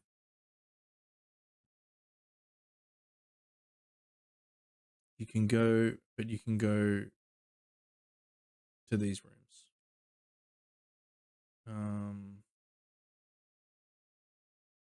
And then we're going to change this to, say, flooded. And then we're going to copy and paste.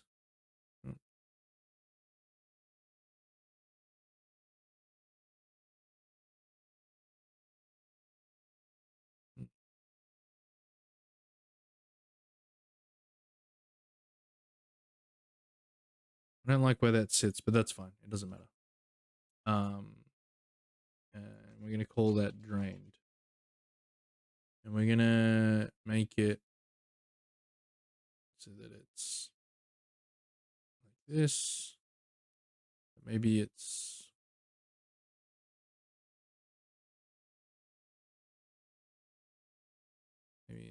still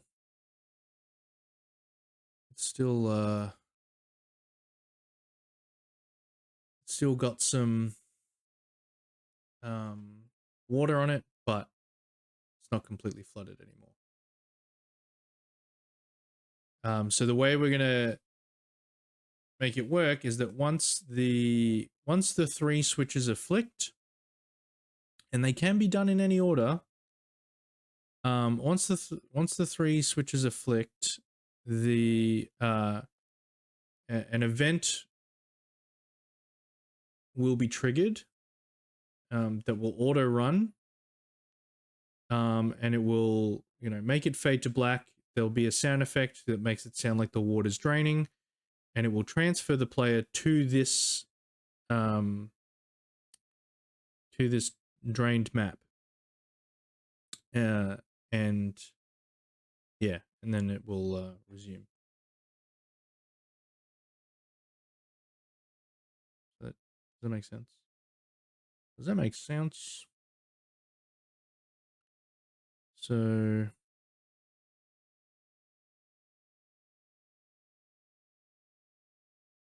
All right, so we've got our flooded, or maybe, yeah, maybe these will be gone actually, because it's like turned off the water.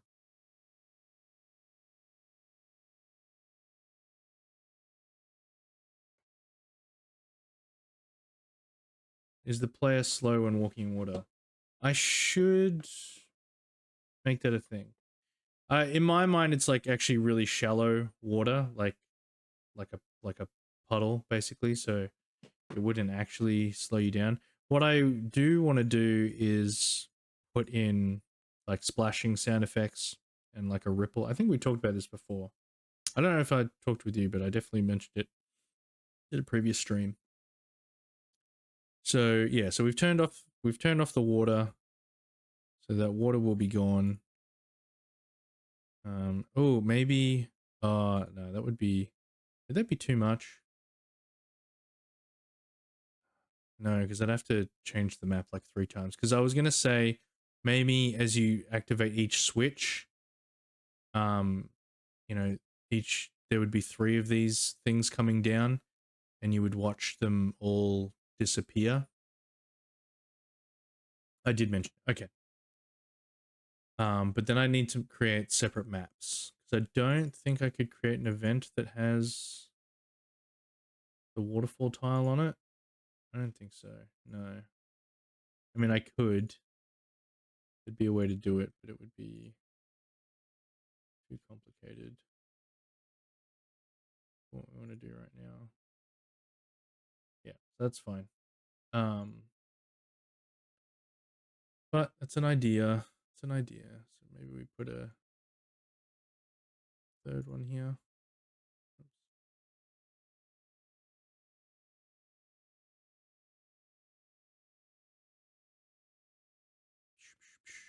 And then it's all turned off and drained. Do we put a drain hole? Do we have a drain? Kind of. Not quite. Not quite. That's a window. We have a drain looking thing. No, that's all right.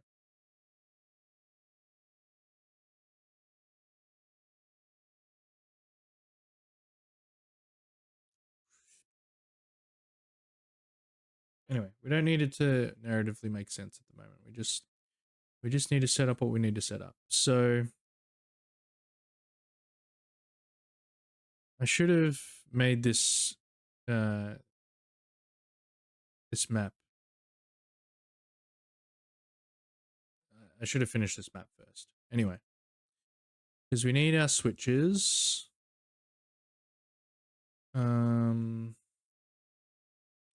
I guess for now. Oops, I need to do that. You can maybe set a grate or the barred window as a drain. Could do. Oh, is this kind of a drain looking thing? Oh yeah, that's a drain.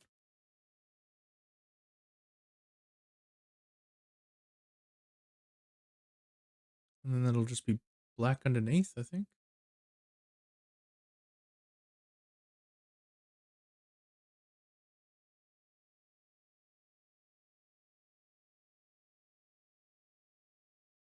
Huh.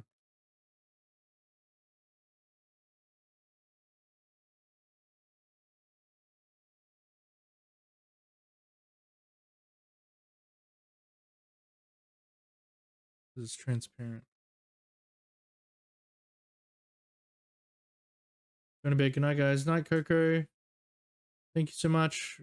Thank you again for the cool emote too. Um, cool. All right.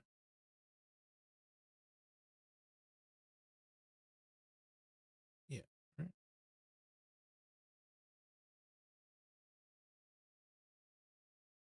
All right. What are we doing? We're making a switch. First switch. Okay.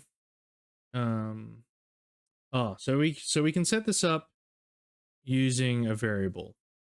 We'll do this using a variable. In kind of in the same way that we did when we gather the party. And we had that number of party members counter go up. We can use that again.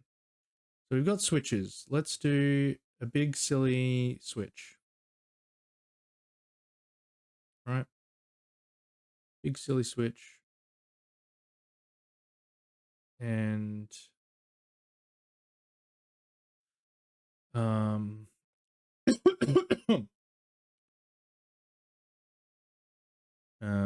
want direction. Do I want direction fix?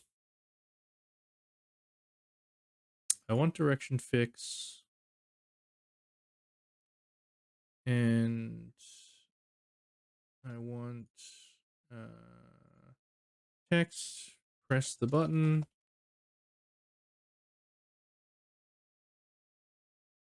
Press the button. Show choices. Yes, no.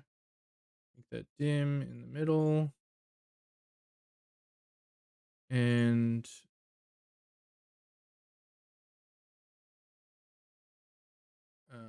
when yes, we're gonna make this fancy.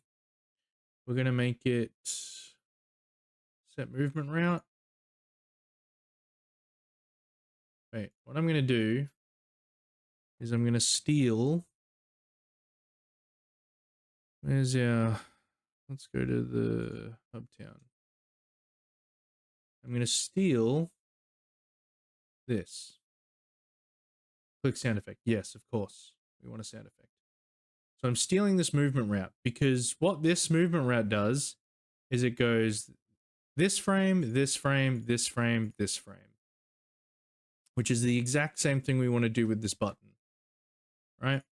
So copying that and we're pasting it here. So we want a sound effect first.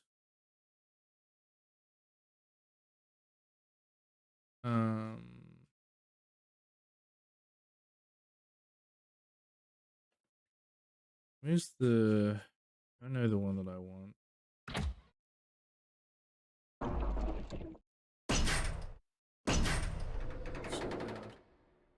No, where's, yeah, there we go. There we go.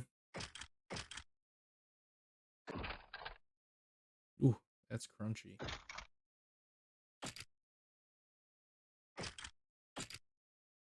Just a quick button press. Why not? So it's going to do this animation. So it's going to go from this to this to this to this. And then we want it to control a variable. We're creating a new variable that is drain switches. Drain switches pressed. Okay. And we're making it add 1 to the variable. Okay. And yep, so it does that. And if no, we just don't press it, so nothing happens. Cool.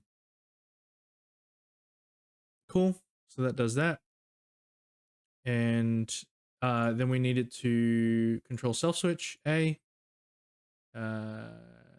copy event, paste event page, self switch A on.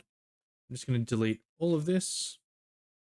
And I'm going to change this sprite to this so that it's stuck on the pressed in frame. And that's our first switch done, right? That's all we need. So our next switch will be in here. And it needs to be hidden. We can do second switch. So what we might do is, what if we, no, task, that's not how we're going to do it. I want something big.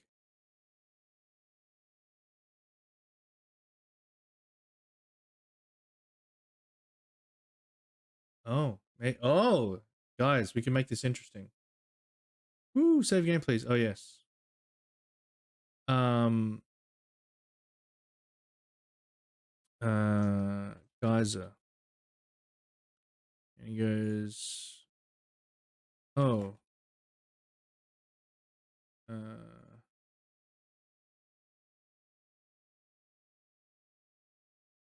Um.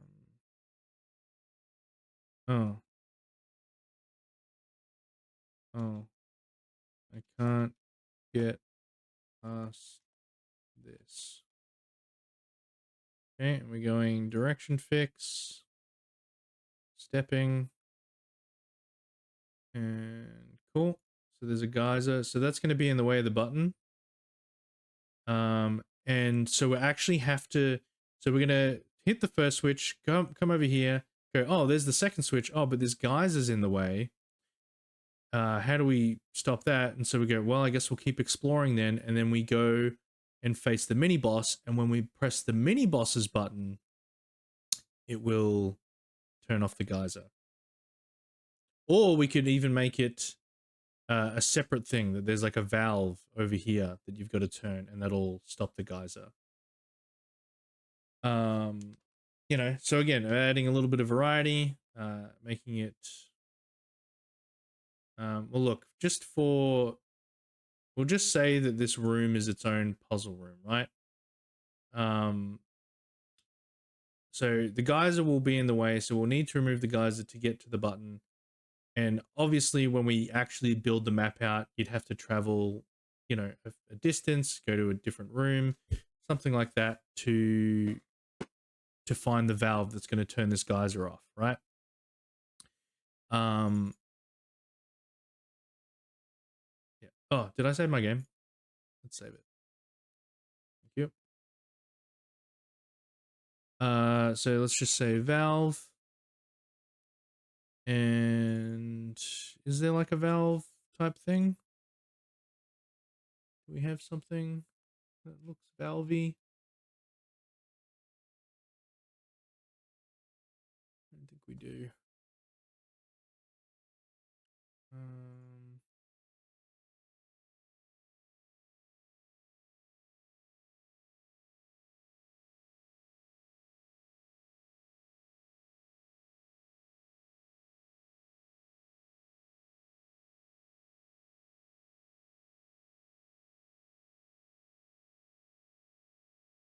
just make it another switch. Another switch. There we go. Different switches, guys. Um, geyser lever. Geyser lever. All right. Um, and we want direction fix. Oh, actually, wait. Needs to turn off direction fix. Direction fix off. All right, pretty sure that's what we have to do. All right. Because what do the doors do? What do the doors have? No, doors don't have direction fix. Do I not need to worry about that? I 100% fell asleep. My bad. On the job? Fell asleep on the job? It's okay.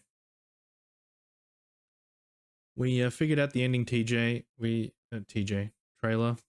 You're gonna be the hero.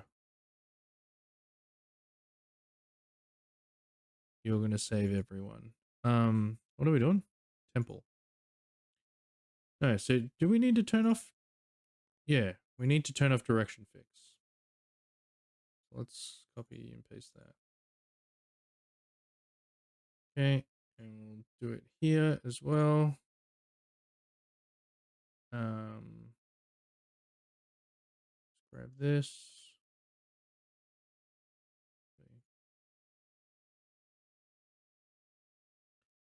Pull the lever. Pull the lever.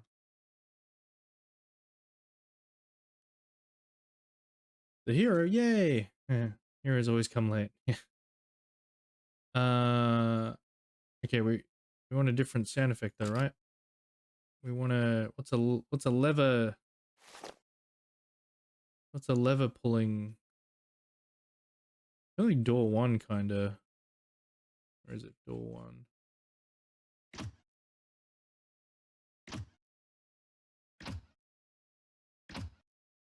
Yeah, it kind of works. And then I need to copy this. Direction fix. Pull down. So we can turn walking off. That doesn't really matter. Delete all that. And still switch A. So instead of control variable, we want we're gonna create a switch because it's there's only one lever, right?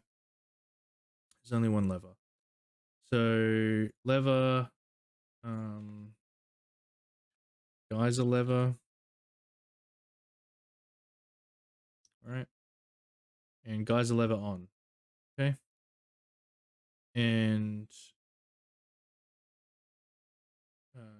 then this one, we go new event page, switch, geyser lever on, it's gone. No more geyser.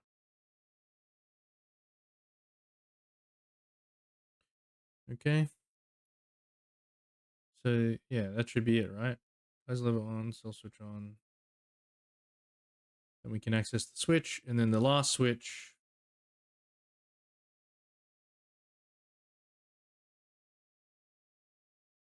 Third switch is fine, but there's just mini boss in the way. And who's guarding? Who's our mini boss? Guarding the. It's just a water slime.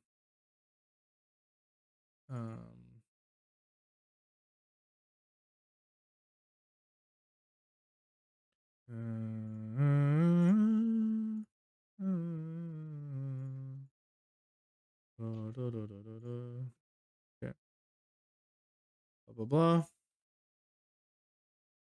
And yeah, put the mini boss in one. And cell switch A. And stepping. Okay. Cool. So now we have our 3 switches. Now we need our drain the room event. So when our variable of drain switches pressed hits 3, because we've hit 3 switches, this event will auto run. And what's going to happen is it's going to fade out the screen, or you know, maybe a bit of text that says you hear a loud click, something, and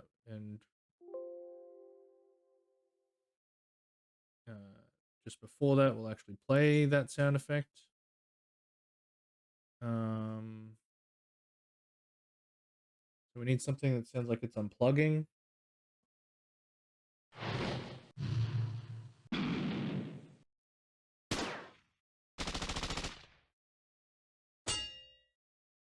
I just wanted to play those sound effects. Perfect. The sound of rushing water reaches your ears. Yes.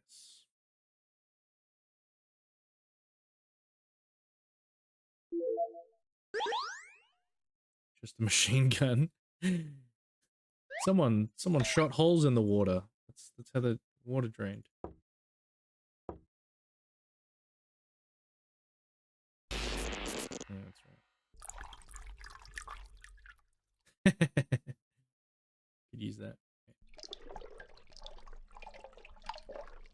Sounds like someone's taking a piss. Oh my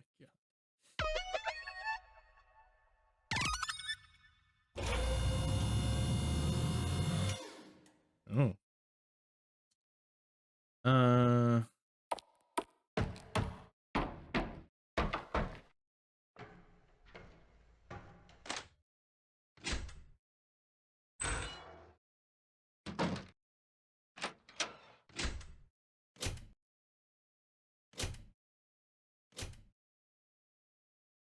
Yeah, it's kind of a click. Sure. Fade out.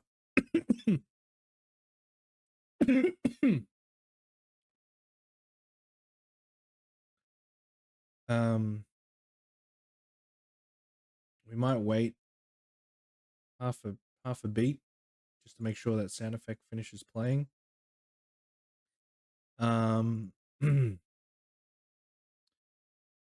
For now, we'll just use the ping sound. Oh, because it's over on the left side of the room, we can use panning. So if you've got headphones on, actually no, we won't do that.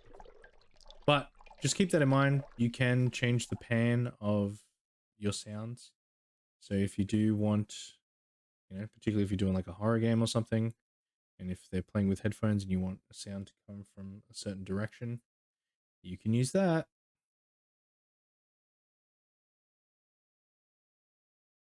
Perfect use for pan. Yeah. I mean, I was saying I'm not going to bother with doing it because I literally only have one earphone in my ear right now, but that's right. We'll keep that in there. You hear a loud click. Blub, blub, blub, blub, blub, blub, blub. We need to put a wait in so that the full sound effect can play. How long do you think that takes? A couple of seconds? A couple of seconds? How long did that take? 1 potato, 2 potato, 3 potato, 4 potato, 5. That's a long sound. Like 6 seconds, maybe? What's 6 sixes? 36?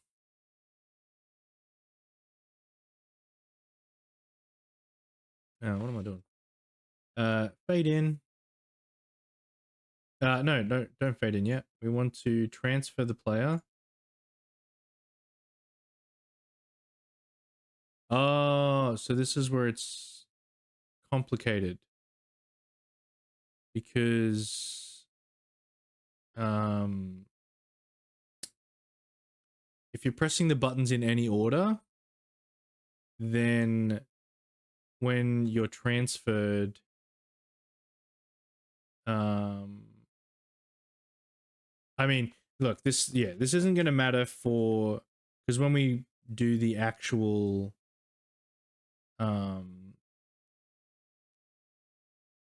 when we do the actual temple layout, map layout, this won't all be happening on one screen. You'll actually be entering different rooms. So that's actually not going to matter because the screen will just go black. You'll hear the draining. It doesn't even need to go black. The sound effect can just play, right? And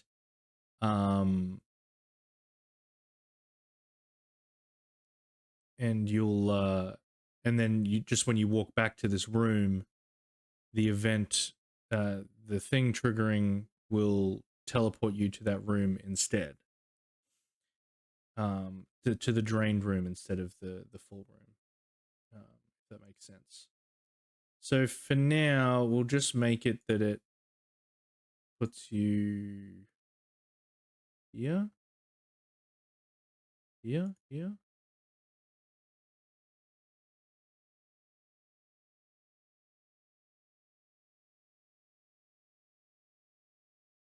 Facing up and fade in. Yeah. Yeah. So that. Oh, and then we need to turn on a self switch, because if we don't turn on the self switch, this will play over and over and over again. Because it's on auto run. So if you ever have anything set to auto run, you need to make the event either delete itself or um, yeah, or you need to self switch it and turn it off, because otherwise it will go forever and ever and ever and ever. Okay, so cool. All right. So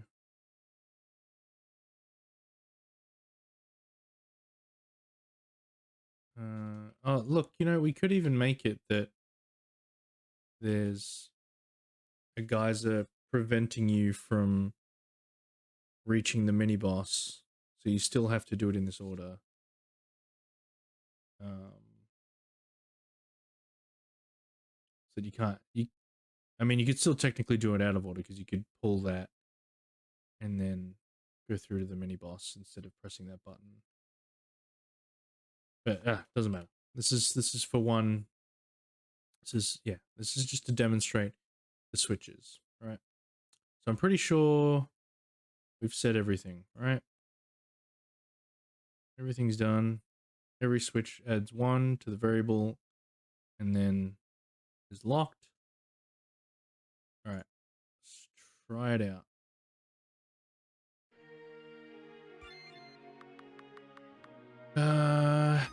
Water temple. Yeah, that works. The second boss could make it geyser to... The second button could make it geyser to mini boss. Ah, right. Yeah, as in the second button turns off the mini boss geyser, leading to the mini boss. Yes. True. Why don't we do that? Let's just do that. So we're gonna make it that this button.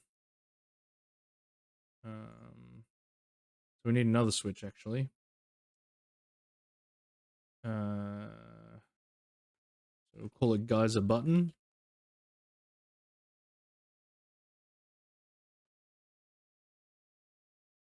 All right. Turns the geyser button on.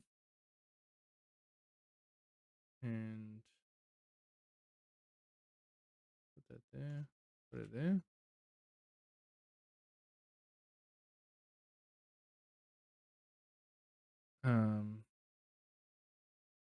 But this one is as a button. Okay. Let's do that.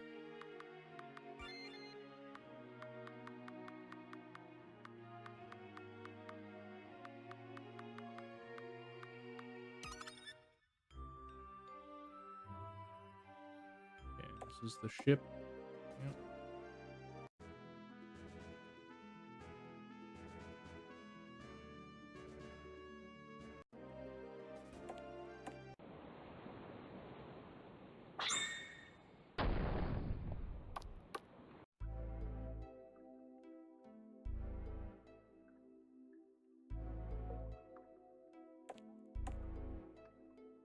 Okay, so we can't get through there. It's flooded. I could even have a little event here where he goes, oh, it's flooded, we can't get across. But I mean, it's also, enough that the player just obviously knows they can't get across there. Oh, we could also make the guys, you got to press the first button first. Pull the lever. Wrong lever. Oh, wait. Wait, oh, I didn't create a save. That was silly. All right. I just realized. So we want to make another geyser there. Another geyser.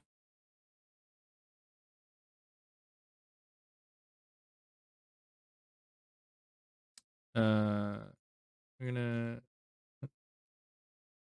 This is getting messy. First geyser button. And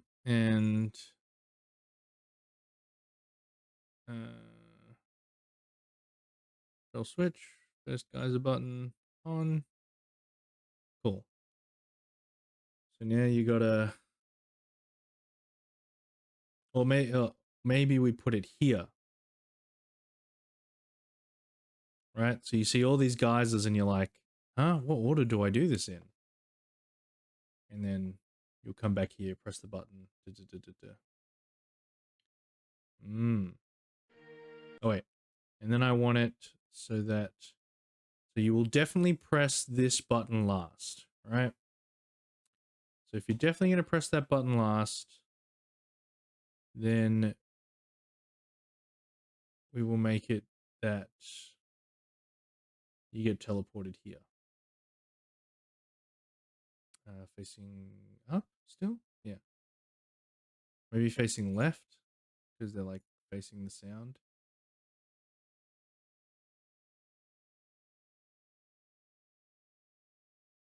Yeah. All right. Cool. Let's see it in action.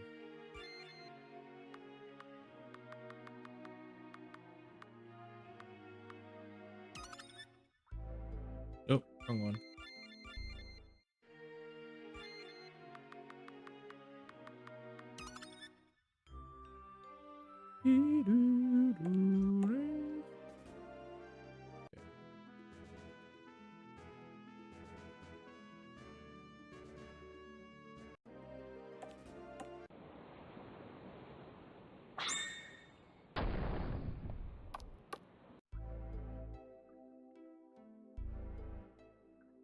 Okay. Oh, let's save.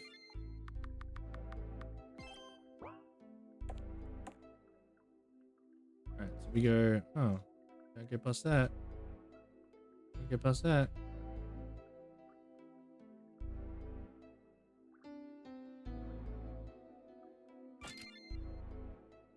Nice. There we go. There we go. There we go. Beat the mini boss. Press the button.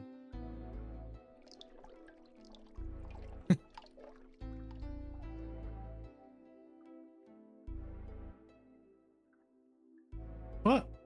Oh, I didn't. So stupid. I didn't choose the right flipping map.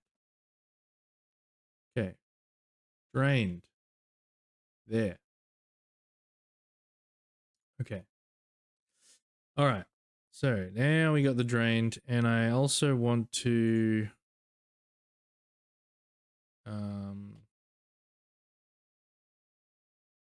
have all this here, but we're gonna delete that, turn that off, and just paste that there and there.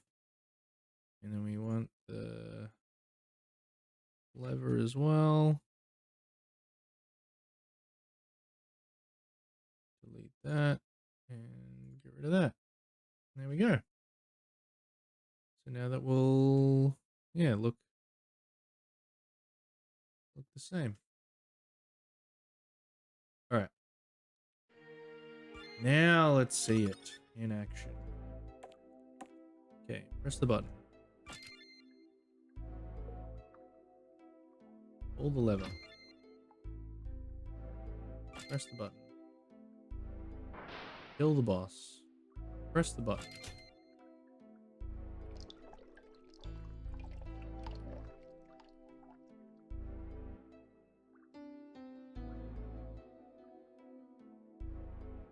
And voila. Oh yeah, we can still walk on there.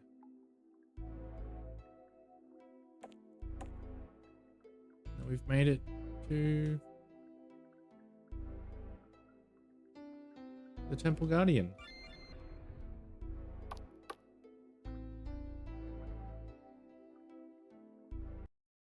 Cool, guys. So yeah, and obviously, you know, if we wanted to, when we actually build this out, you know, I mean, you know, we did it. We did. Thank you, Poker. um, the layout of the map and where these switches are. We could make it so that the player has to kind of back and forth a little bit, so that when you first come in, there's no buttons. You can either go to the left, and walk down a long corridor, and you'll find these buttons here, or maybe just the lever with one water geyser in front of it. Then you go, oh, I went the wrong way, so you got to go all the way to the right, and then you'll find this button by itself. Press that. You could even have these two buttons right next to each other, but one's got the geyser in it, and then you go, oh, it turned off something. You got to walk all the way back. Depends on how annoying I want to make it for the player. But, those are things you can do to stretch out your puzzles. It's essentially like making a little Metroidvania in a way. But instead of like a cool movement ability to get through to the next section, you're just looking for switches instead, right? Still a similar sort of thing. Still took a long way till I get a shack. Yeah. Still going. Cool. So, guys, that's our second puzzle. It's our water temple puzzle done. How long have we got? Half an hour? How long have I been streaming? 3 hours. I actually haven't been getting a lot of good sleep this last week. So maybe I will actually call it here. So the other puzzle, well, there's still 2 more puzzles, because there's the Sky Temple puzzle, which I'm most excited about, because I always enjoy doing this kind of puzzle, playing this kind of puzzling games. You get sleep. Naps are good. Yeah, you would know, trailer. You would know. Sleeping on the job. But yeah, our third, the Fire Temple puzzle, which we've kind of actually covered here in the, well, not really, with the water temple room, because we had the geysers, but I'm at home, it's fine. Oh, okay, cool, that's good. So the Fire Temple geyser thing is going to be, there's going to be 3 switches, and you're going to see, like, the path ahead of you, but there's going to be these fire geysers, right? And depending, you flick one switch, it turns the first and the third geyser off. If you press the second switch, it and this turns them on and off, right? If you press the second switch, it will turn the second and third geyser on or off, and the third one will switch the first and second geyser on off. And then you have to, through a specific pattern of pressing the switches, you'll be able to turn all 3 off, right? I'm realizing this this Sky Temple puzzle is basically the same thing. It just has a 4th element in it, but it's kind of different. We'll see how different they are when we implement them both. But yeah, this one will be, when I make it, you'll be like, oh yeah, I've seen this in games before. If the description I gave it didn't make any sense. Cool, but that was really exciting, guys. Great stuff today. Thank you so much for coming, guys. Yeah, great stream today. Really appreciate your presence. Thank you to the lurkers. Thank you, Poker, Trailer, and Coco, for being around in the chat. Really appreciate it. Yeah, you've definitely given me lots to think about, Trailer, especially with the story. Gosh, I need to go back through the chat and remember what we actually talked about, so don't forget it. And yeah, I definitely want to, before the next stream on Tuesday, I need to figure out how the ending is going to go, because I don't want to build the Sky Temple and do the eventing of like the party coming back to you and whatever if it's going to end up being scrapped or changed. dramatically. So I really need to figure that out first, and then we can move ahead with that. I could just go ahead and build the Sky Temple anyway. And if I have to change it, I have to change it. And that's, again, this is like a learning process, guys, of the game dev journey. And part of that is having to cut content, having to rework content. And, if you see how much of a struggle it is for me, it may be a good warning to you to really properly plan your game out before you dive headlong into it. Killing your babies. Yeah, my precious story babies. I don't want to give them up. Next Monday, another itch.io gems stream. And then Tuesday and Thursday, as per usual, we'll be doing the simple RPG. Thank you once again, guys. Have a good night. Have a great week and a great weekend. And I will see you in the next one. Bye bye.